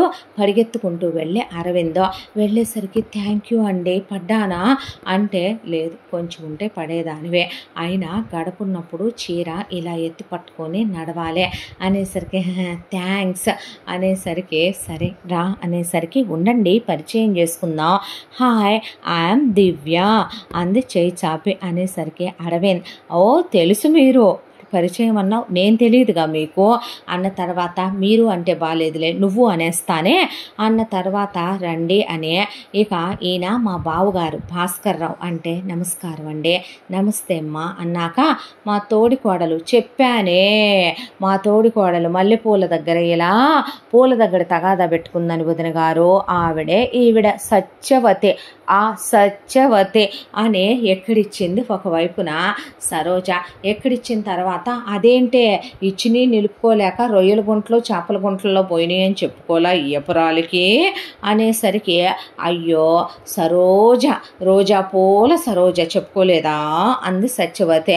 అనేసరికి వాళ్ళు అలా చూస్తూ కూర్చుంటే నోరు ముయ్ అని భాస్కర్ రావు గారు అన్నాక, మా ఆయన ప్రసాదరావు ఆ రోజు చెప్పానుగా వర్క్లో బిజీగా ఉండి రావటం కుదరలేదని, ఈ మహానుభావుడే అన్న తర్వాత నా కొడుకులిద్దరూ నేను పరిచయం చేసుకునేది ఏముందలే వదిన, మీకు తెలుసుగా మా ఫ్యామిలీ, ఇక ఇదిగో వీడు మా బావగాడి పెద్ద కొడుకు అరవింద్, నమస్తే అంటే అన్నాక, వీడికే చెప్పానే ఈవిడ గారి మేనగోడల్ని ఇచ్చి చేస్తే వీడికి యాక్సిడెంట్ అయితే పాపం సంసారానికి తప్ప సంతానానికి పనికిరాడని అది వదిలేసి పోయిందని చెప్పాను గుర్తుందిగా వదిన అనేపాటికి, అది లోపం ఎందుకు అవుతుందండి, దాన్ని లోపం అని ఎలా అనగలం, అయినా ఎందుకు అతని మీద జాలి పడాలే, మరే నువ్వు ఆగమ్మా, అసలు ఆయనలో ఉండే లోపమనే మేము అనుకోవటం లేదు, అయినా ఒక విషయం చెప్పమంటారా, ఒక వైఫ్ అండ్ హస్బెండ్ కలిసి ఉండాలంటే లైఫ్ లాంగ్ పిల్లలే ఉండాలా ఏంటి, నాన్ సెన్స్, ఇలాంటి మా ఫ్యామిలీ అస్సలు బిలీవ్ చెయ్యం మేము అని దివ్య అనేసరికి అరవింద్ అలా చూశాడు ఆ అమ్మాయి వైపు.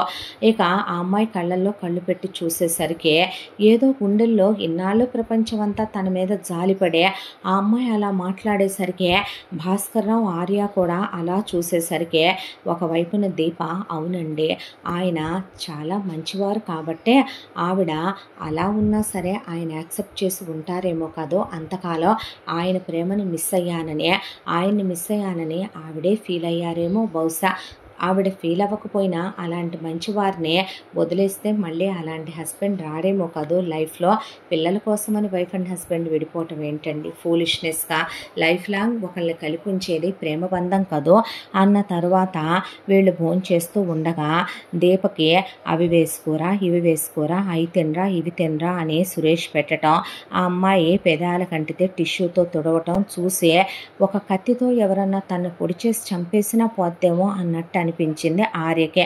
ఆ తర్వాత ఇల్లు చూపించరు అని అడిగింది దివ్య. రా నేను చూపిస్తానని చెప్పి అరవింద్ దివ్యని తీసుకొని వెళితే అరవింద్కి ఏదో ఆ అమ్మాయిని చూడగానే ఒక మంచి ఇంప్రెషన్, అంతలోకే తనకి డివోర్స్ అయ్యింది, మళ్ళీ అదీ కాక తను ఎంతైనా వయసులో అమ్మాయి కన్నా పెద్దోడు అనే చిన్న ఇదే, అంతా దాంట్లో ఆ అమ్మాయి మాత్రం ఇదా మీ ఇల్లు అన్నాక, ఇది నా బెడ్రూమ్ అంటే చాలా బాగుంది మీ బెడ్రూమ్, ఎంత ప్లెజెంట్గా ఉందండి, white bedsheets white pillow covers చాలా బాగుందంటే నీకు నచ్చిందా అంటే, ఆ అమ్మాయి బెడ్ మీద అలా పడుకుంటే నడుం కనపడుతుంటే తల పక్క తిప్పితే, ఇంతకీ ఎలాంటి వాడేంటి మీ సురేష్ అన్న తర్వాత మంచోడే అనేసరికి ఛా ఎన్ని బ్రేకప్లు ఉండుంటాయి, ఎంతమందితో ఇదైంటాడు, మా అక్కని హ్యాపీగానే చూసుకుంటాడా అనేసరికి హే భలే దానివే నువ్వు, నీ అనుమానాలు నువ్వునో అనేసరికి భలే తెలివైన వారే మీరు, ఎంతవరకు అవసరమో అంతవరకే చెప్తున్నారే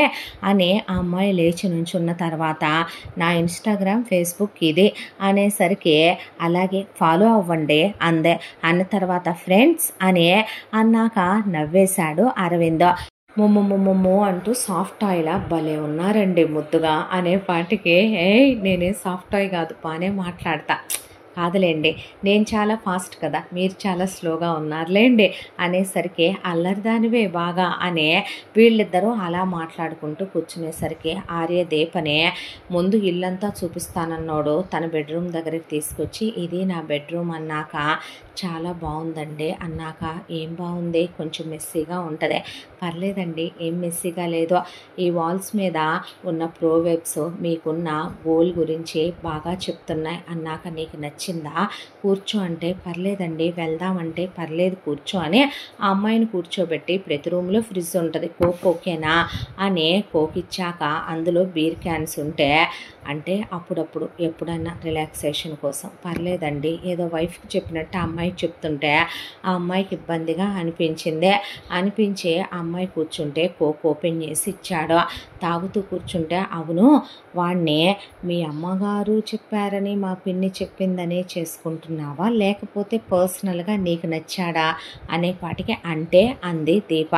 అంటే ఏమీ లేదో, వాడు చదువుకున్నాడనో లేకపోతే చూడడానికి బాగానే ఉంటాడనో, అంటే నెలకి 2 లక్షలే కదా వాడి శాలరీ, అంత పెద్ద శాలరీ కూడా ఏం కాదు కదా నీతో పోలిస్తే, అంటే నువ్వు ఈవెంట్ ప్లానర్ అని విన్నానులే అనేసరికి నైస్ ఐడియా అన్నాక, థ్యాంక్స్ అండి అనే, కాదండి నేనే ఇష్టపడే పెళ్ళి ఒప్పుకున్నాను, దానికి కారణం ముందు వాళ్ళ అమ్మగారు వచ్చే మాట్లాడిన మాట నిజం, నేను అసలు ఇప్పుడే పెళ్లి చేసుకోవాలి అనుకోలేదండి, నాకు చిన్నప్పటి నుంచి తండ్రి ప్రేమ అంటే ఎలా ఉంటుందో తెలియదు, మా నాన్నగారు మా చిన్నప్పుడే పోయారు, మా నాన్నగారు పోయిన తర్వాత పెన్షన్తోనే మేము బ్రతుకు ఇచ్చుకుంటూ వచ్చాం, కొంత పొలం ఉందే, కౌలుకిచ్చిన ఆ పొలం సరిగ్గా పండేది కాదు, ఒక నార్మల్ సొంత ఇల్లు ఉంది మాకు అక్కడ, కాకపోతే రోడ్డు పక్కనే ఉండేదే, ఈలోపు మూలిగే నక్క మీద తాటికాయ పడ్డట్టు మా దివ్య వాళ్ళ అమ్మ నాన్న, అంటే మా అమ్మకు సొంత చెల్లెలు మా పిన్ని బాబాయ్ యాక్సిడెంట్లో పోయి ఇది ప్రాణాలతో బతికి బయటపడింది, దాంతో దీని బాధ్యత మేమే తీసుకుంటే అమ్మ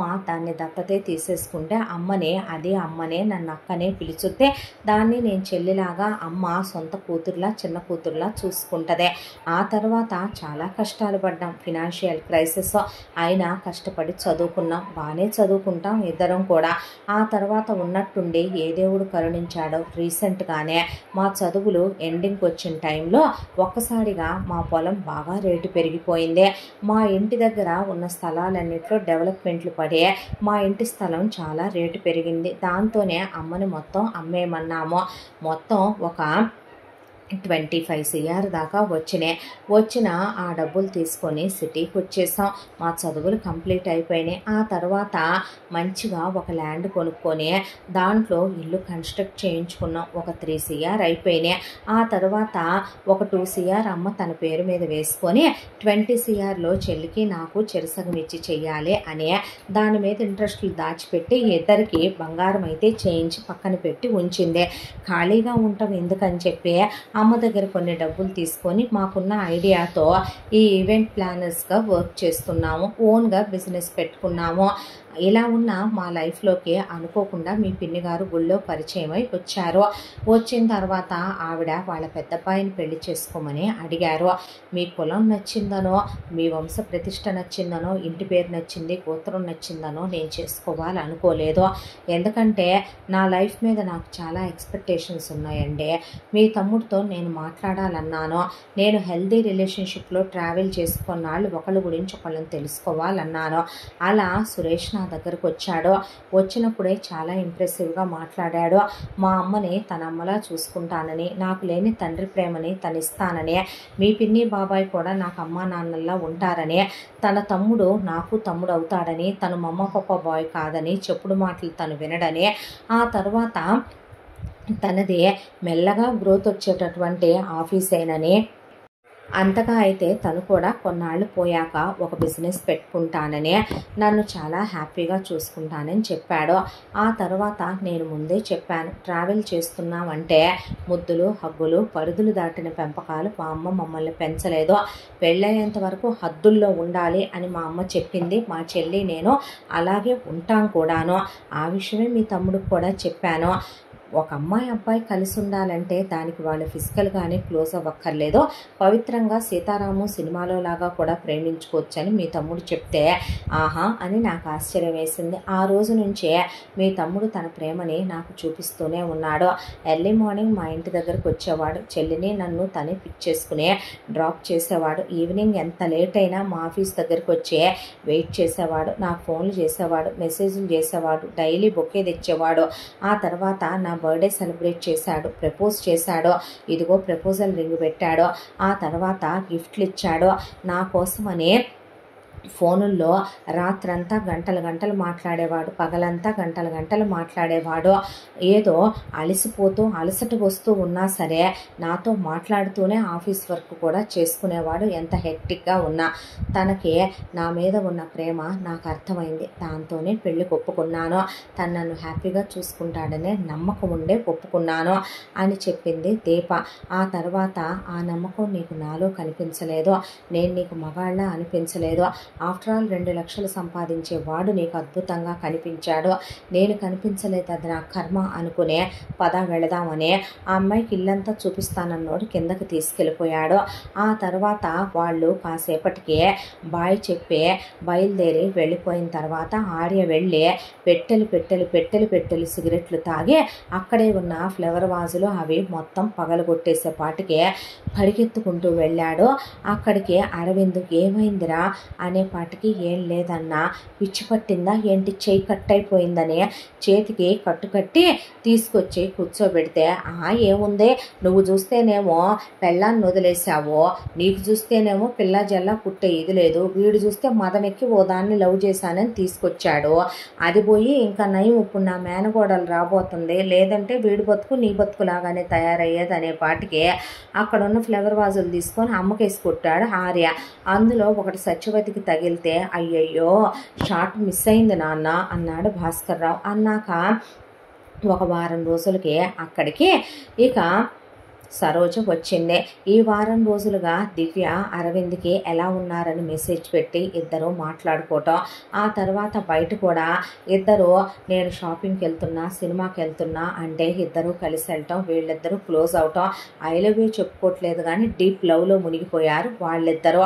ఇలా ఇక్కడ కథ నడుస్తూ ఉండగా సరోజ పెళ్లి చేయాలి అని ఈ వెధవకు ఎన్నిసార్లు చెప్పినా మీ తమ్ముడు వెధవకి అర్థం కావట్లేదు, నువ్వన్నా చెప్పు బావా, బయట ఎక్కడో దగ్గర అప్పు తెమ్మనమన్నాను అనే పాటికే అప్పెందుకులే అమ్మాయి, నేనున్నానుగా, వాడు నా కొడుకు లాంటి వాడేగా, నేను పెదనాన్నేగా అనే పాటికే ఏమో లేదు, మేము గుర్తున్నామో లేదో ఎంతైనా మాకు ఆస్తులు రాయించుకోవటం వచ్చా, వ్యాపారాలు పెట్టించి కొడుకులు నిద్రించుకోవటం వచ్చా, చేతగానోడుగా నీ తమ్ముడు అనే పాటికి పద్దాక వాడిని నువ్వు అలా అనకమ్మా అన్న తర్వాత అయినా ఇంటికి పెద్దోడు నా కొడుకు అయితే నా కొడుకు చేయకుండా ఈవిడి కొడుకు పెళ్లి చేయటం ఏంటి అని వచ్చిన పెళ్ళిళ్ళ ప్యారే గారిని జాతకాలు చూడు, నా మేనగోళ్ళకి నా కొడుక్కి కూడా పెళ్లి చేసేయాలి అనే పాటికే ప్రియాంక అక్కడికి వచ్చి అప్పుడే గదిలోకి వెళ్ళి బావను పిలుచుకురావే అనే పాటికే అప్పుడే కూర్చొని ఆర్య దీప ఫోటోలన్నీ ప్రొజెక్టర్లో వేసుకుని చూస్తూ కళ్ళెర్రగా అయిపోయే రేపటి నుంచి ఆ అమ్మాయి తమ్ముడు సొంతం అయిపోద్దా, పెళ్లి చేసుకుంటాడా, ఫస్ట్ నైట్లు అవుతాయా, హనీమూన్లు అవుతాయా అని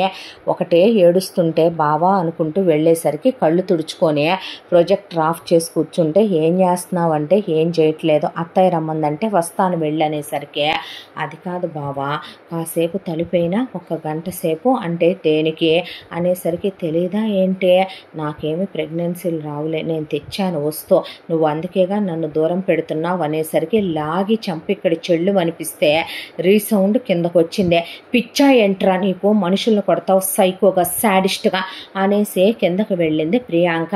ఆ తర్వాత ఆర్య కిందకు వచ్చి ఏం జరుగుతుంది ఇక్కడ అనే పాటికి పెళ్లికి ముహూర్తాలయ్యా అన్నాడు భాస్కర్ రావు. ఎవరి పెళ్లికే, నీకు నాకే అనేసరికి అమ్మా, నీకు ఇప్పటికిప్పుడు నా పెళ్ళి నువ్వు చేసేయాలి, అంతేగా చేసి బ్రతుకుల్ని భ్రష్టు పట్టించేయాలి, అప్పుడు కానీ నీ మనసు ప్రశాంత పడదు అనేపాటికి ఎందుకు అలా అరుస్తాడు నా మీద వేడు అనేసరికి నువ్వేమైనా వాగావా వాడిని అన్నాడు అరవింద్. నేనేమన్నాను పెద్ద బావ, చిన్న బావనే, బావే నన్ను కొట్టి పంపితే అనేసరికి ఈ మధ్య ఏంటో నాన్న డిప్రెసివ్గా ఉంటున్నాడు, ఫ్రస్ట్రేటెడ్గా కూడా ఉంటున్నాడు పెద్దోడా అన్నాక అక్కడి నుంచి ఆడే వెళ్ళిపోయాక జాతకాలన్నీ పరీక్షించిన పంతులు ఇక ఒకేసారి ముహూర్తాలు చూడండి పంతులు గారు, ఒకే కళ్యాణ మండపంలో అనే ఖర్చు కలిసి వస్తుంది అనుకున్నాడు భాస్కర్ రావు.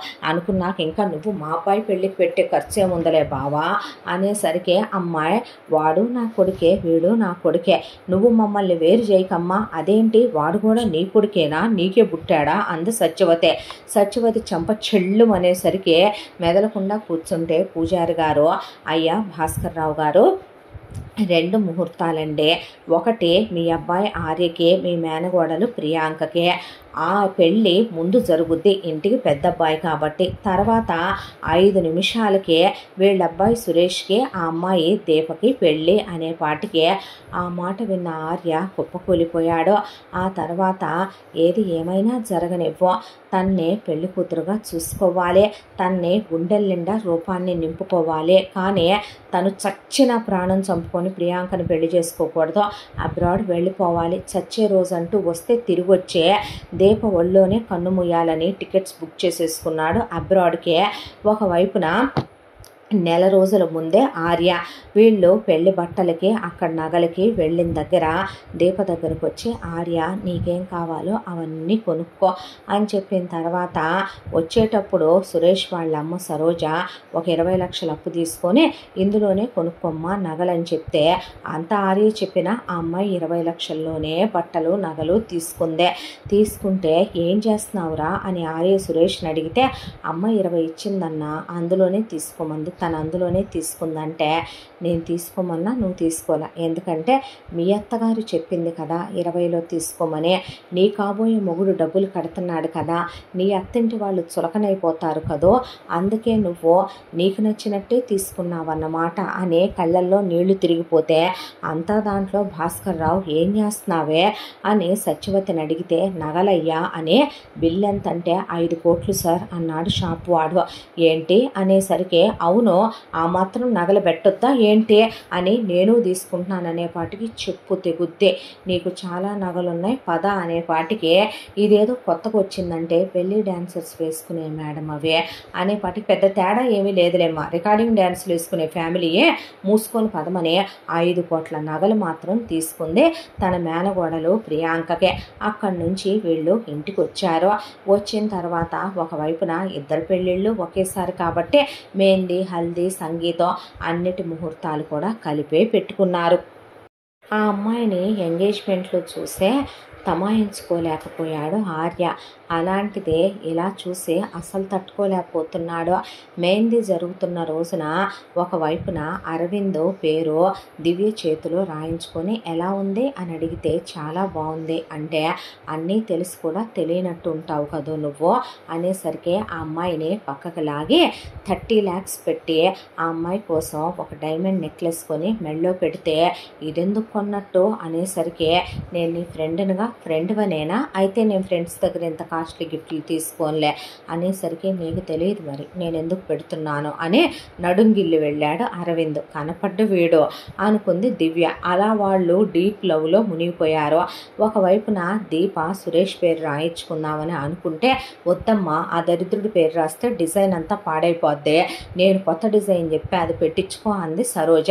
అలా సురేష్ పేరు దీప చేతిలో రాయటం కుదరకపోతే ఆడి వెళ్ళి ముద్దు పెట్టాడు సరోజకి. ఏందిరా అంటే, నువ్వంటే నాకు చాలా ఇష్టం పిన్ని, ఒక్కోసారి నువ్వు చాలా గుడ్ డెసిషన్స్ తీసుకుంటావు, మీ అమ్మకన్నా నేను ఎప్పుడూ మంచిదాన్నేరా, మీ నాన్నకి ఎప్పుడు తెలుసుద్దో, నాకు తెలియటం ఎందుకమ్మాయి అన్నాడు ఆయన. అన్న తర్వాత సత్యవతి, నీకే తెలియాలంటే నీ మరదలు గొప్పతనం దవడ బగులుద్ది నీకు అనేసరికి, ఈ అమ్మాయి ఒకటి మాట్లాడటం చేత కాదు ఏం చేత కాదు అనుకున్నాడు ఆయన. ఆ తర్వాత వీళ్ళ మెహందీ కంప్లీట్ అయిపోయింది. ఇక సంగీత్ దగ్గరకు వచ్చేపాటికి ముందు వరుసగా అందరూ డ్యాన్స్ వేస్తుంటే ప్రియాంకతో పాటు ఆర్యనేమంటే నేనే నీళ్ళు వేసుకో అన్నాడు.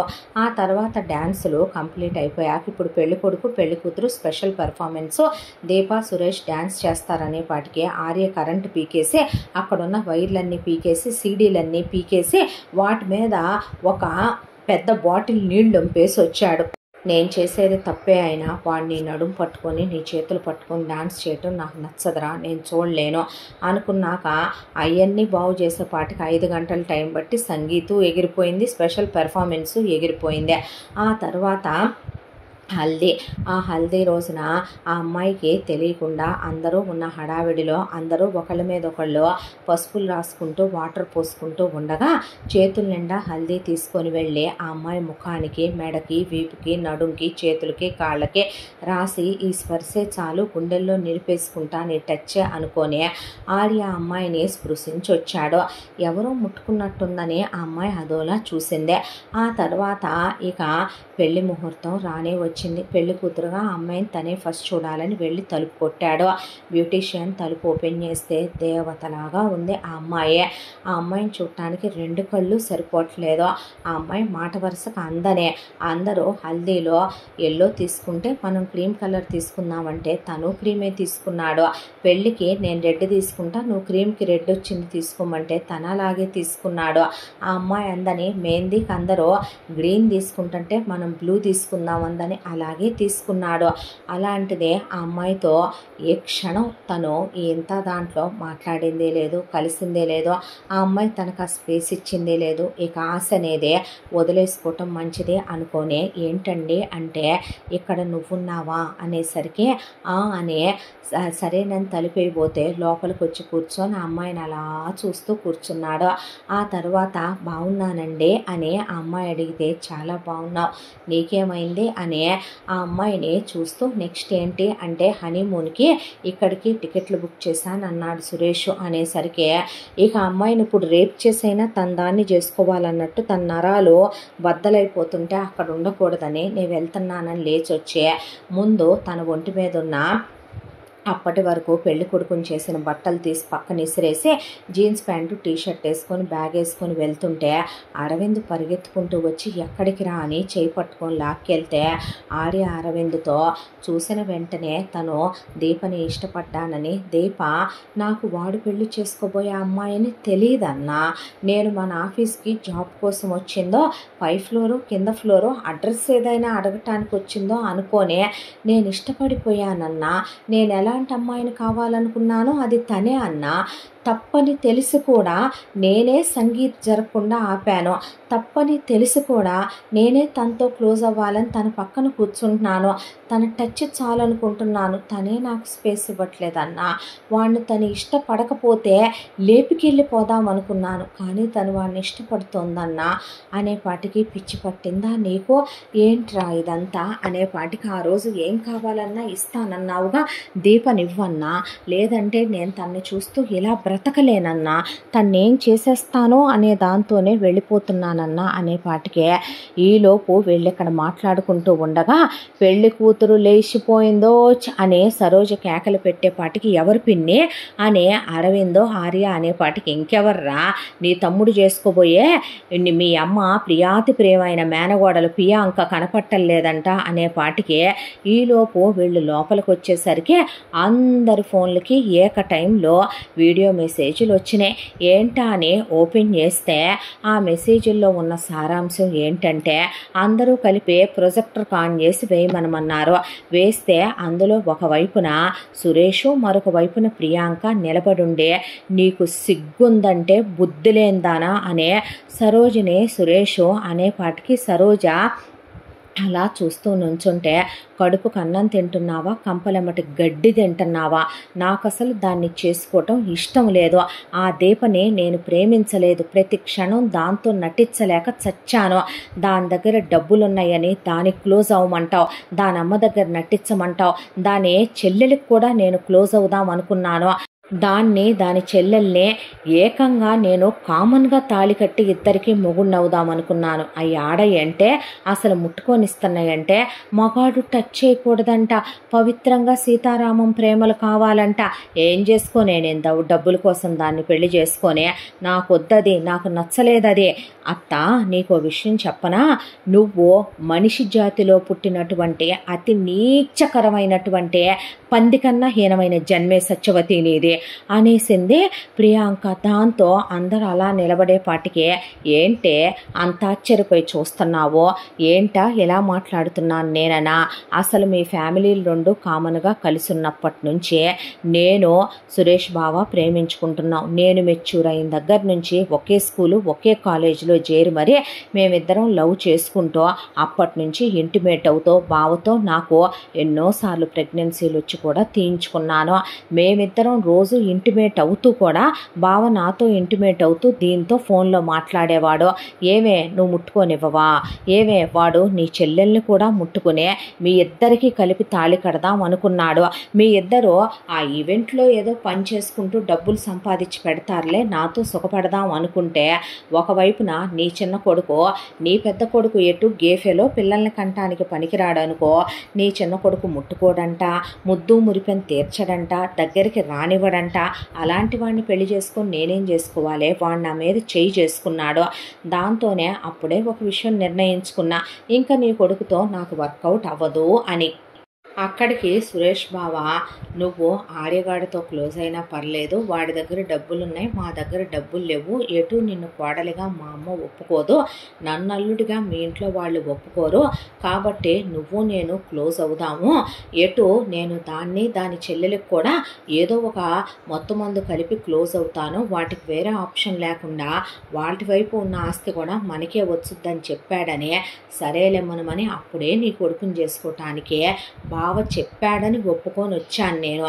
కానీ వచ్చాక అయ్యా బావను ముట్టుకోనివ్వట్లా, నీ కొడుక నన్ను ముట్టుకోవట్లేదు, ఇంకెందుకే మేము పెళ్ళిళ్ళు చేసుకుని, అందుకే బావతో నాకు బావిచ్చే సుఖం కావాలి, బావే కావాలి, బావకి నేను కావాలి, మేమిద్దరం ప్రేమించుకున్నాం, దాంతోనే ఒక నిర్ణయం తీసుకున్నాం, మేము వెళ్ళిపోతున్నాం, నువ్వు నాకు కొన్న 5 కోట్ల రూపాయల నగలు కాక నీ ఒక 5 కోట్ల రూపాయల నగలు తీసేసుకున్నాను, మావయ్య నీ పేరు మీద ఓ 10 కోట్ల రూపాయల ప్రాపర్టీలు పెట్టాడు కదా, నీతో సంతకాలు పెట్టించుకొని అవి నేను ఎప్పుడో అమ్మేసి అయ్యో 10 కోట్లు, అలాగే నీ లాకర్లో నువ్వు మావయ్యకి తెలియకుండా నొక్కేసిన డబ్బులు 2 కోట్లుంటే తీసుకొని మేము ఫారెన్కి వెళ్ళిపోతున్నాం, మళ్ళీ మీ ముఖాలు కూడా చూడమన్న తర్వాత భూమి బతుకులని చెప్పి వీళ్ళని ఇంకా చాలా బూతులని, చాలా మాటలని చాలా అడిగే ఫోన్లు కట్ అయిపోయినాయి. దాంతో ఇదంతా విన్నటువంటి దీప ఒక్కసారిగా మండపంలో కూర్చున్నదే, అంత మోసం చేసేసరికి సురేష్ ప్రేమ నటించేసరికి తీసుకోలేక కళ్ళు తిరిగి పడిపోయింది. అంతా దాంట్లో మాత్రం ఆర్య ఆనందానికి అవతుల్లేవు. అరవిందు ఏమైందిరా అనే పాటికే, ఇప్పుడు అది నాదే కదా అన్న, వాడు నిజంగా మంచి చేశాడు కదూ, నాకు విజిలేయాలని ఉందిరా, అది నా లైఫ్లో నుంచి వెళ్ళిపోయింది, వాడు తన లైఫ్లో నుంచి వెళ్ళిపోయాడు, నేను ప్రేమించుకుంటానన్నా, నేను హ్యాపీగా చూసుకుంటాను తన్నే అనే పాటికి ఇక తమ్ముడి లైఫే ముఖ్యం అనుకున్న అరవింద్ ఆ క్షణం తమ్ముడి చేతికి తాళి తెచ్చి తీసుకెళ్ళి కట్టే తన మెళ్ళో అనేపాటికి వాళ్ళమ్మ అప్పటికే లేచి నుంచోనే, మా పరుగు తీసావు నువ్వు, నీ కొడుకులు ఇలాంటి వాళ్ళనే నీకు తెలీదా, అలాంటి వల్గర్ ఫెలోని మా అమ్మాయికి ఇచ్చి పెళ్లి చేయాలనుకుంటున్నావా అనేసరికి ఆరి వెళ్ళి దీపమెళ్ళలో తాళి కట్టేసేపాటికి దివ్య నోరు తెరుచుకొని చూస్తుంటే నోరు మూసేశాడు అరవిందో. ఏంటిదంతా అంటే, మీరు పరువు గురించి బాధపడద్దా అంటే, నేనున్నాను, మీ అమ్మాయిని నేను గుండెల్లో పెట్టి చాలా ప్రేమగా చూసుకుంటా, మీరు టెన్షన్ పడద్దు అనేసరికి, నేను నిన్ను తాళి కట్టమని అడగలేదు కదయ్యా, కానీ మీరు నా సొంత తల్లి లాంటి వారా ఆంటీ, మీరు బాధపడితే నేను చూడలేను అన్నాడు ఆర్య. ఆంటీ, మా తమ్ముడు చాలా మంచోడు, మా నాన్నగారు ఇంకా మంచివారు, డాడీ ఇప్పుడు ఇంతమందిలో నీ పరువు పోవటానికి కారణం మనమ్మ, బాబాయ్ ఈరోజు నువ్వు ఇలా ఇంతమందిలో నుంచోటానికి కారణం పిన్నే, మీరు వాళ్ళిద్దరినీ వదిలేసినా డాడీ తమ్ముడు మంచి పనే చేశాడుగా, తన మెళ్ళలో తాళి కట్టే నీ పరువు నిలబడింది కదా నాన్న అనే పాటికి భాస్కర్ రావు కళ్ళు అప్పటికే ఎర్రగా అయిపోయే, ఇక ప్రియాంక అంతెత్తుకెళ్ళా ఎంతెత్తుకెళ్ళా అని చెప్పేసరికి ఆ డబ్బులన్నీ అవన్నీ నాకెవరు తెచ్చిస్తారు అనేసరికి డబ్బులు లేవేం లేవు, మూసుకొని ఊరుకో, ఎత్తుకెళ్ళింది నా మేనగోడలే కానీ ఉసే పనికి మాలిందానా, నా మేనగోడల్ని వల్లో వేసుకున్నాడా నీ కొడుకు అనేపాటికి నీ మేనగోడలే నా కొడుకుని వల్లో వేసుకుందే అని వీడు పనికి మాలినోడేగా, వీడు దీంతో సెకండ్ సెటప్ అని కాపురం పెట్టాడుగా అని అక్కడికి జమున వస్తే ఆవిడ మీద పడిపోయింది సరోజ. పడిపోయి రేపొద్దున దీనికి నీకు పుట్టిన దీన్ని కూడా తీసుకెళ్ళి తార్చు, ఇదెవరితో లేచిపోద్దో, ఎంతమందితో తిరుగుద్దో అనేపాటికే పక్కనే ఉన్న ఐరన్ చైర్ తీసుకొని బాది పారేశాడు ప్రసాదరావు సరోజనే. ఇక సత్యవతి వెళ్తే ఏంట్రా, అది తిరిగి రాదా, అది తిరిగి వచ్చిన తర్వాత దాన్ని పెళ్లి చేసుకొని నువ్వు వేలుకోకూడదా, ఈ పనికి మాలినోడు నిందలేసి నా పెద్ద మేనగోడల్ని వెళ్ళగొట్టేస్తే నువ్వు నిందలేసి నా చిన్న మేనగోడల్ని వెళ్ళగొట్టేసి దీని మెళ్ళలో తాళి కట్టావా నువ్వు అనేపాటికి ఏం వాగుతున్నావమ్మా నువ్వు, అవునరా తప్పులు చేయని వాళ్ళు ఎవరంట, అయితే తప్పు చేసిందని వదిలేస్తావా నువ్వు దాన్ని అనేపాటికి మళ్ళీ చెప్పవే అదే మాట అన్నాడు భాస్కర్ రావు. అవును అనేసరికి ఆయన ఒక ఇనప కుర్చీ తీసుకొని బాది పారేసేపాటికి అమ్మో వాయ్యో దేవుడో చచ్చిపోతామని కాళ్ళ మీద పడ్డారు ఇటు సత్యవతి అటు సరోజ. అంబులెన్స్కి ఫోన్ చేసి వీళ్ళని పంపించేసిన తర్వాత ఇంటికి తీసుకొచ్చారు. వీళ్ళనే తీసుకొచ్చిన తర్వాత ఆ అమ్మాయి స్పృహలోకి వచ్చింది. జరిగిందంతా దివ్య ఎక్స్ప్లెయిన్ చేస్తే మొత్తం చెప్పాలా నువ్వు అన్నాడు అరవింద్. అన్నాక మా అక్క దగ్గర నేనేం దాచనన్నాక మీరెందుకు తాళి కట్టారండి అంటే పరువు కోసం అన్నాడు. అనేసరికి ఒక విషయం చెప్పనా నీకు అని నిజం చెప్పబోతే అరవింద్ వద్దు అని కళ్ళతో సైగ చేసి మెసేజ్ చేశాడు. ఇప్పుడు నువ్వు ప్రేమించానని మొత్తం చెప్తే తమ్ముడు కాబోయే భార్య అని తెలిసి ప్రేమించావంటే చాలా చండాలంగా ఉంటుంది, చెప్పొద్దా మాట అనేసరికి అంటే నా లైఫ్లో నేను నా మరదల్ని పెళ్లి చేసుకుందాం అనుకోలేదు, మా అమ్మ నిర్ణయించిందే, వాడు నిన్ను మోసం చేశాడు, తను నన్ను మోసం చేసింది, కానీ నేను నీ చెయ్యి జీవితాంతం వదిలిపెట్టను, నిన్ను ప్రాణంలా చూసుకుంటాను, నిన్ను నా గుండెల్లో పెట్టి చూసుకుంటాను, నా మాట నమ్ము, నువ్వంటే నాకు చాలా ఇష్టం అనేసరికి ఆ అమ్మాయి ఏమీ మాట్లాడలేదు. ఆ తరువాత ఇంత దాంట్లో కూడా కింద వీళ్ళందరూ కూర్చొని ఉంటే అరవింద్ దివ్యని పక్కకి పిలిచి ఏంటి నీ అల్లరి అలా చెప్పొచ్చా అక్కకి అనేపాటికి నేనేది దాచను అన్న తర్వాత దాచవే అని ఆ అమ్మాయికి చక్కలి గింతలు పెడుతూ ఉండగా అనుకోకుండా అరవింద్ని గట్టిగా కౌగిలించుకొని ఇద్దరు మంచం మీద పడేసరికి ఆ క్షణం ఇద్దరు ప్రేమించుకుంటున్నారు, ఫీలింగ్స్ ఆగలేదు, డీప్గా లిప్ లాక్ పెట్టుకుంటూ ఉండేసరికి వీళ్ళు ఎక్కడికి వెళ్ళారని ఇంట్లో వాళ్ళంతా వచ్చి చూసే అలా ఆపవేంటి చిన్నోడా అంటే నా బతుకులు ఎటు అది ఇప్పట్లో జరిగేలా లేదు, వాడినన్నా హ్యాపీగా ఉండనివ్వు నాన్న అనేసరికి పెద్ద కొడుకు పెళ్లి కావట్లేదని ప్రపంచం అంతా అన్నారు. వీళ్ళ పిల్లలు ఎంతో మంచోళ్ళు, చేసేస్తే బాగుండు ఏమని పైకి అనలేకపోయినా భాస్కర్ రావు అలా నిలబడిపోతే ప్రసాదరావు పక్క తిరిగిపోయాడు ఆయన. ఆ తర్వాత ఇక ఎవరూ పిలవకపోతుంటే వాళ్ళే కంప్లీట్ చేసుకుని వస్తారులే అనేసరికి దీప అలా చూస్తే నా బతుకే నాకు సరిగ్గా లేదు, నేనేం చెప్పను మమ్మీ అని అలా చూసింది దీప. దాంతో దివ్య అని పెద్దగా కేకేసింది జానకి. మమ్మీ వచ్చిందా అని లేచి నుంచునేసరికి ఏంటే ఈ పిచ్చి వేషాలు అని ఆవిడ చెయ్యెత్తితే ఆంటీ ప్లీజ్ మేమిద్దరం ఒకళ్ళనొకళ్ళను ఇష్టపడుతున్నాం, ప్రేమించుకుంటున్నాం, తనంటే నాకు ఇష్టం మమ్మీ, నేను తన్ని పెళ్లి చేసుకుంటాను అంది దివ్య. అన్నాక ఆంటీ ప్లీజ్ కొట్టకండి, నేను తన్ని చాలా హ్యాపీగా చూసుకుంటానంటే భాస్కర్ రావు గారు ఏమ్మా దివ్య వాడిలో ప్రాబ్లం ఉందని తెలుసు అంకుల్, నా దృష్టిలో అది ప్రాబ్లం ఎప్పటికీ కాదో, ఏమైంది ఇప్పుడు మా అక్కేగా మీ ఇంటి కోడలైందే, ఒకళ్ళు పుడితే మేము తీసుకుంటాంలేండి అనేసింది దివ్య. అన్న తర్వాత ఆయన కళ్ళు ఆనందంతో చెమర్చి అమ్మా నీ బిడ్డని నా ఇంటి కోడల్ని చేస్తావా అంటే నా కొడుకులో లోపాన్ని చూడకమ్మా, నేను అలాంటి దాన్ని కాదన్నయ్య గారు, వాళ్ళిద్దరూ ప్రేమించుకుంటున్నప్పుడు నేను దూరం చేయను, ఒక మాట చెప్పుండాలి కదో అనేసరికి సారీ ఆంటీ అన్నాడు అరవింద్. అన్నాక వాళ్ళిద్దరికీ డెస్టినేషన్ వెడ్డింగ్ చేసుకుంటానని అరవింద్ అనే డెస్టినేషన్ వెడ్డింగ్ చేసుకొని దివ్యని ఆ తర్వాత హనీమూన్కి వెళ్ళిపోయాడు. ఫోన్ చేసి ఆర్య ఎంజాయ్ చేయరా, ఎంజాయ్ చేయి, తమ్ముడు లైఫ్ ఇలా అయిపోయిందని బాధ ఏం లేదే నీకు అనేపాటికి రే ఆ అమ్మాయి మనసులో బాధ ఉందే, వాడు ఆ అమ్మాయిని ప్రేమించలేదు కానీ ఆ అమ్మాయి వాడిని నమ్మిందే, నమ్మిన ఆడదాన్ని గొంతు కోసి వెళ్ళాడు వాడు బాగుపడ్డాడు అనుకుంటున్నావా?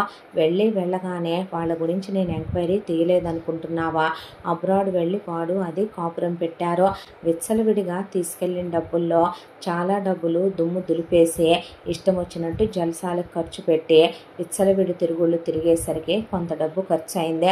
ఆ తర్వాత ఇద్దరూ కలిసి ఎంజాయ్ చేస్తున్నాం అనుకొని ఇష్టం వచ్చినట్టు డబ్బుల్ని చల్లా చెదురు చేసేసి అక్కడ ఎవరినో ఒకరిని నమ్మి బిజినెస్లో డబ్బులు పెట్టామంటే వాడు ఉడాయించేసి చేసేదేమీ లేక ఇద్దరూ ఇక్కడ చదివి ఏడ్చారు కదా.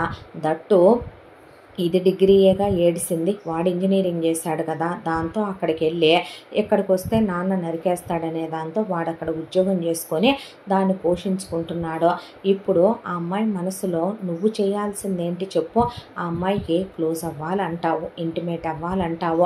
అది కాదు తమ్ముడు, ఆ అమ్మాయి మనసులో బాధను తీసే నీ ప్రేమను చూపించు అనేసరికి ఆ అమ్మాయి దగ్గరికి వెళ్ళటం, ఆ అమ్మాయి మీద చెయ్యేసి నడుము మీద దగ్గరికి తీసుకోవటం, ఆ అమ్మాయిని ముద్దు పెట్టుకోవటం, బయటికి తీసుకెళ్ళటం, ఆ అమ్మాయికి అవి ఇవి అని కొనుక్కు రావటం, ఆ అమ్మాయికి తనే తినిపించటం, ఆ అమ్మాయి తల్లో పువ్వులు పెట్టడం, ఆ అమ్మాయిని వెనక నుంచి కౌగిలించుకోవటం, ఆ అమ్మాయికి తల దువ్వటం, ఆ అమ్మాయి కాళ్ళు పట్టుకొని ఒళ్ళో పెట్టుకొని ముద్దు పెట్టుకోవటం, కాళ్ళకి పట్టీలు పెట్టడం, లైఫ్ అంతా ఆ అమ్మాయి టచ్ చాలు అనుకున్న అబ్బాయికి ఆ అమ్మాయి గిఫ్ట్గా దొరికేసరికి చాలా క్లోజ్గా ఉంటూ ఒకరోజు ఆర్య, దీప నువ్వంటే నాకు చాలా ఇష్టం, జరిగిపోయిన గతాన్ని తలుచుకుంటూ బాధపడకో, వాడు నీ జీవితంలో ఏదో చీకట్లు నింపాడని బహుశా నువ్వు అనుకుంటుంటే నేను నీ మనసులో వాడిని పూర్తిగా చెరిపే నేను నిన్ను చాలా ప్రేమగా చూసుకుంటాను అనేసరికి నేను నీతో క్లోజ్ అవ్వాలనుకుంటున్నాను. నీకు ఇష్టమైతే కనుక రెడ్ శారీ కట్టుకోరా,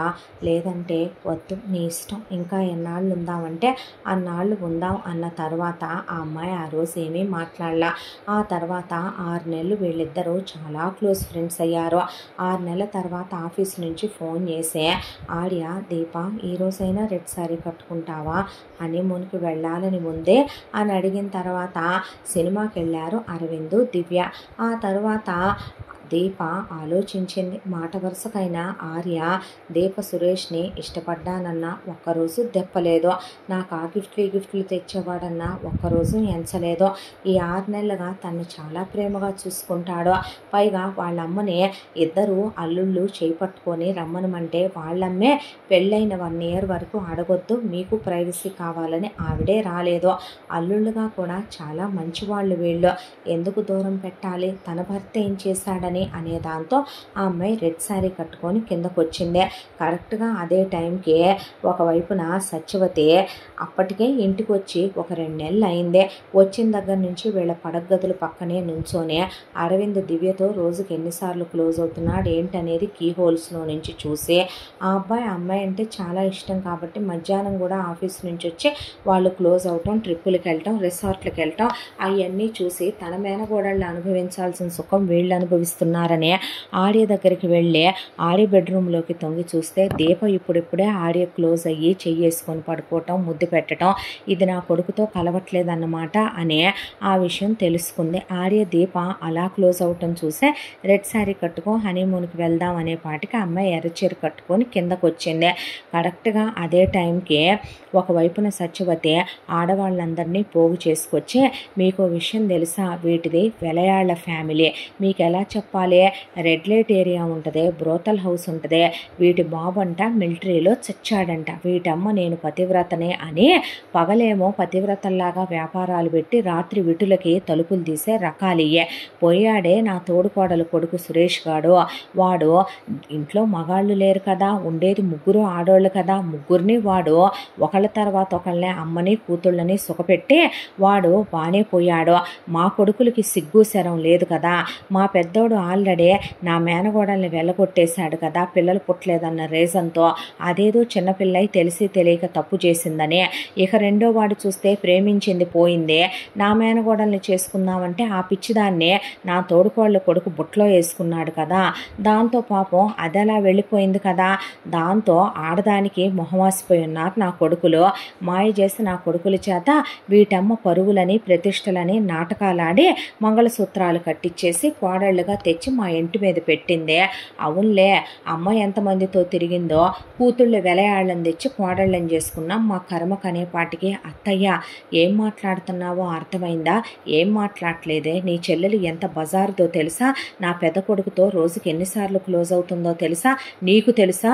తెలుసు. ఎందుకంటే నేను వాళ్ళ బెడ్రూమ్లో నుంచి కీహోల్లో నుంచి చూశాను కాబట్టే, అన్ని వీడియోలు కూడా తీశాను కాబట్టే నీ చెల్లెలు ఇదిగో ఇలా క్లోజ్ అవుతుంది నా కొడుకుతో అనేపాటికే ఆ అమ్మాయి షాక్ అయి, నువ్వు బెడ్రూములు పక్కన నుంచున్నావా అనేసరికి, తప్పేంటే, నీ అమ్మ మిమ్మల్ని ఎలా వెలయాళ్ళుగా పెంచిందో అదంతా వెలయాలైతే మీరు ఎలా తయారయ్యారో చెప్పొద్దు అందరికనేపాటికి మా అమ్మని వెలయాలంటావా అని ఆ అమ్మాయి ఒక్కటేసేసరికి కరెక్ట్గా అప్పుడే ఒకవైపున దివ్య, అరవింద్, మరొక వైపున ఆఫీసు నుంచి భాస్కర్రావు, ఆర్య వచ్చి నుంచునేపాటికే ఆ అమ్మాయిని కొట్టాని చెయ్యెత్తితే, మా తన భార్య అనేసరికి, నీ పెళ్ళం నన్ను కొట్టిందిరా, నువ్వేమన్నావు ముందు నా భార్యని అనేసరికి అరవింద్, ఏం జరిగింది అసలు, ఏంటి వీళ్ళందరూ, ఏంటి మీటింగ్ అనేసరికి దివ్య, ఏమైందక్క అనేపాటికి, ఏమైందమ్మా అనే భాస్కర్రావు అడిగితే, ఏమవటం ఏంటి అంకుల్, మా అమ్మ వెలయాలంట, ఫేస్ అంట, మా చెల్లెలు నేను మా అమ్మ వెళ్ళిపోయిన మీ సురేష్తో కులికి కాలు జారావంట,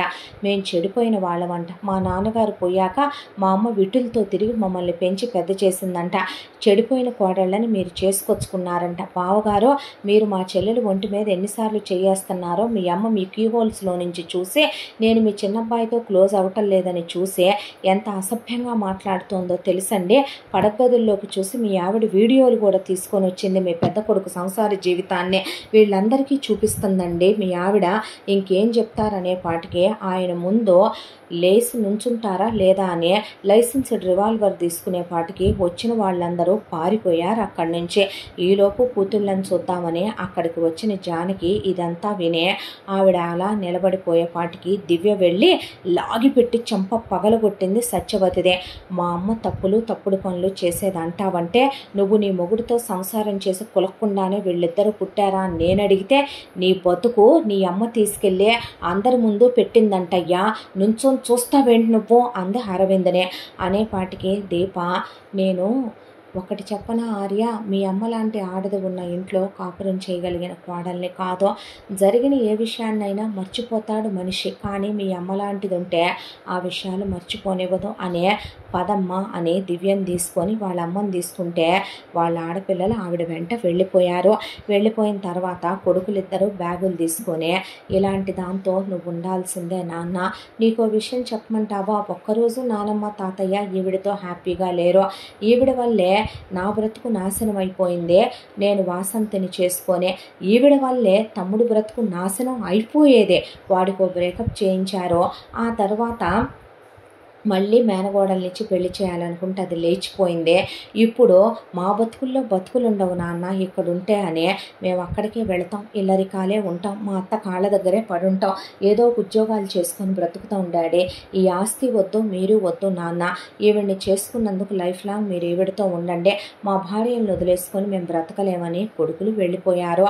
వెళ్ళిపోయిన తర్వాత వెళ్ళిన ఆర్య అక్కడికి వెళ్ళి మోకాళ్ళ మీద కూర్చుని, నేను నిన్ను జాలిపడి పెళ్లి చేసుకోలేదని, ఆవిడన్న మాటలను పట్టించుకోవద్దని, నేను నిన్ను చూసిన క్షణం నుంచే ఇష్టపడ్డానని, ఆ మాట చెప్తే మీరు తప్పుగా అనుకుంటారని చెప్పలేదని, నువ్వంటే నాకు ప్రాణమని, ఇష్టంగానే నీ మెళ్ళో తాళి కట్టానని, ఆవిడన్న మాటలను పట్టించుకోవద్దని, ఇన్నాళ్ళు దూరం పెట్టినా నేను నిన్ను ఎలా చూసుకున్నానో నీకు తెలుసని, నువ్వు నన్ను తప్పుగా అనుకోవద్దని, నీకు దండం పెడతానని అనేసరికి ఏడ్చేశాడు అమ్మాయిని పట్టుకొని. ఆ అమ్మాయికి జాలేసి లేపి కౌగిలించుకొని ఆ అమ్మాయి ఆడేని ముద్దు పెట్టుకుంది. ఆ తర్వాత దివ్య అరవింద్ని, ఏం మాటలు మీ అమ్మ అన్న మాటలంటే ఇంక మనం అక్కడికి వెళ్ళొద్దులేరా అని చెప్పిన తర్వాత, మీరు నా ఇంట్లో ఇల్లరికి ఉండొద్దయ్యా, వెళ్ళి వేరే కాపురం పెట్టుకోండి అన్నాక, అక్కర్లేదమ్మా వాళ్ళింటికి వాళ్ళు వస్తారు అన్నాడు. వచ్చి నిలబడి భాస్కర్రావు, నాన్న అంటే, చిన్నప్పటి నుంచి మీకు ప్రేమను చూపించడం నా చేత కాలేదు నాన్న, నా ప్రేమ నా గుండెల్లోనే ఉంటుంది, కాబట్టే మా అమ్మ నాన్నలు నాకు పెట్టిన పొలం కోట్ల రూపాయలు విలువ చేసేది, మీ బాబాయ్ ఏమైపోతాడోనని వాడికి రాశానురా. మన బాధల్లో మనం ఉన్నామని మీతో నేను చెప్పలేదు. మీ పిన్ని అనే మాటలు పడలేక మీ బాబాయ్ మీ పిన్నితో తెగదెంపులు చేసేసుకొని భావన ఎప్పటినుంచో ఒక అబ్బాయిని ఇష్టపడుతోందంట. ఆ అబ్బాయికి ఇచ్చి భావన్ని పెళ్లి చేసి భావన అబ్రాడ్ వెళ్ళిపోయింది 15 రోజుల క్రితం. మీ బాబాయే మీ జమున పిన్నిని తీసుకొని నేను పెట్టిన పొలం అమ్మేసుకొని మా సొంత ఊరికి వెళ్ళిపోయాడు. అక్కడ డైరీ ఫామ్ పెట్టుకొని తాతగారు వాళ్ళ ఇంట్లోనే ఉంటూ అక్కడే ప్రశాంతంగా మేము పుట్టి పెరిగిన ఊళ్ళో ఉంటామని మీ పిన్నిని చితక్కొట్టేసి మీ పిన్నికి విడాకుల నోటీస్ మొహాన పడేసి బాబాయ్ వెళ్ళిపోయి కూడా ఒక వారం రోజులు అయిపోయింది. ఈ గొడవల మధ్యలో మీకు చెప్పటం ఎందుకని నేను చెప్పలేదు. ఇక మీరు రండమ్మా, మీరు నా కోడళ్ళు కాదు కూతుళ్ళు, మీరు వస్తేనే ఆ ఇంటికి కళ. పరుగుకి పెద్దపీట వేయాలనే దాంతో భార్యను విడవకూడదు అనే ఎన్నాళ్ళు భరించానో. మీరు వెళ్ళిన తర్వాత అదొక్కటే మాట అందే, నీ కోడళ్ళిద్దరిని నీ కొడుకులతో నేను కాపురాలు చేయనివ్వను. ఎందుకంటే వాసంతికి దాని మొగుడితో విడాకులైపోయినాయి. తిరిగి అరవింద్ని పెళ్లి చేసుకొని వస్తానంటుందే. ఇక ప్రియాంక పరిస్థితి అమెరికాలో ఏమీ బాలేదు. సురేష్ గారిని వదిలేసి వచ్చి ఆర్యగాడిని పెళ్లి చేసుకుంటానంటుంది. నా మేనగోడళ్ళే నా ఇంటి కోడళ్ళుగా ఉంటారో దీపని దివ్యని నేను ఉండనివ్వనని అది చెప్పేసిందే. ఐరన్ రాడ్ పెట్టి ఎముకలు విరిగిపోయేటట్టు తల పగిలిపోయేటట్టు కొట్టానమ్మా. తీసుకెళ్ళి వాళ్ళ పుట్టింట్లో వాళ్ళ అన్నయ్యల దగ్గర విసిరేసే లాయర్ గారి ముందే దాంతో విడాకుల నోటీస్ మీద ఇదిగో సంతకాలు పెట్టించుకొని నేను పెట్టి దానికి ఒక కాపీ పడేసే. ఎన్నాళ్ళు అది నాతో కాపురం చేసినందుకు, నా పిల్లలను సరిగేటు మదరగా కనిచ్చినందుకు దాని మేనగోడలు సైడ్ చేసి చాలా తీసుకెళ్లారు. పెద్దది రెండోది కూడాను. ఇక ఎన్నాళ్ళు కాపురం చేసినందుకు దానికి 25 లక్షలు ఇచ్చొచ్చాను. దాని పుట్టింట్లో అది ఉంటుంది, మీరు రండమ్మా అనే ఆయన కోడళ్ళనే వియ్యపురాల్ని కూడా ఒక అన్నగా అడుగుతున్నాను, నీ చేతులు పట్టుకొని రా తల్లి మా ఇంటికని తీసుకెళ్ళిన తర్వాత ఆడియ దీపతో హనీమూన్కి వెళ్ళాడు.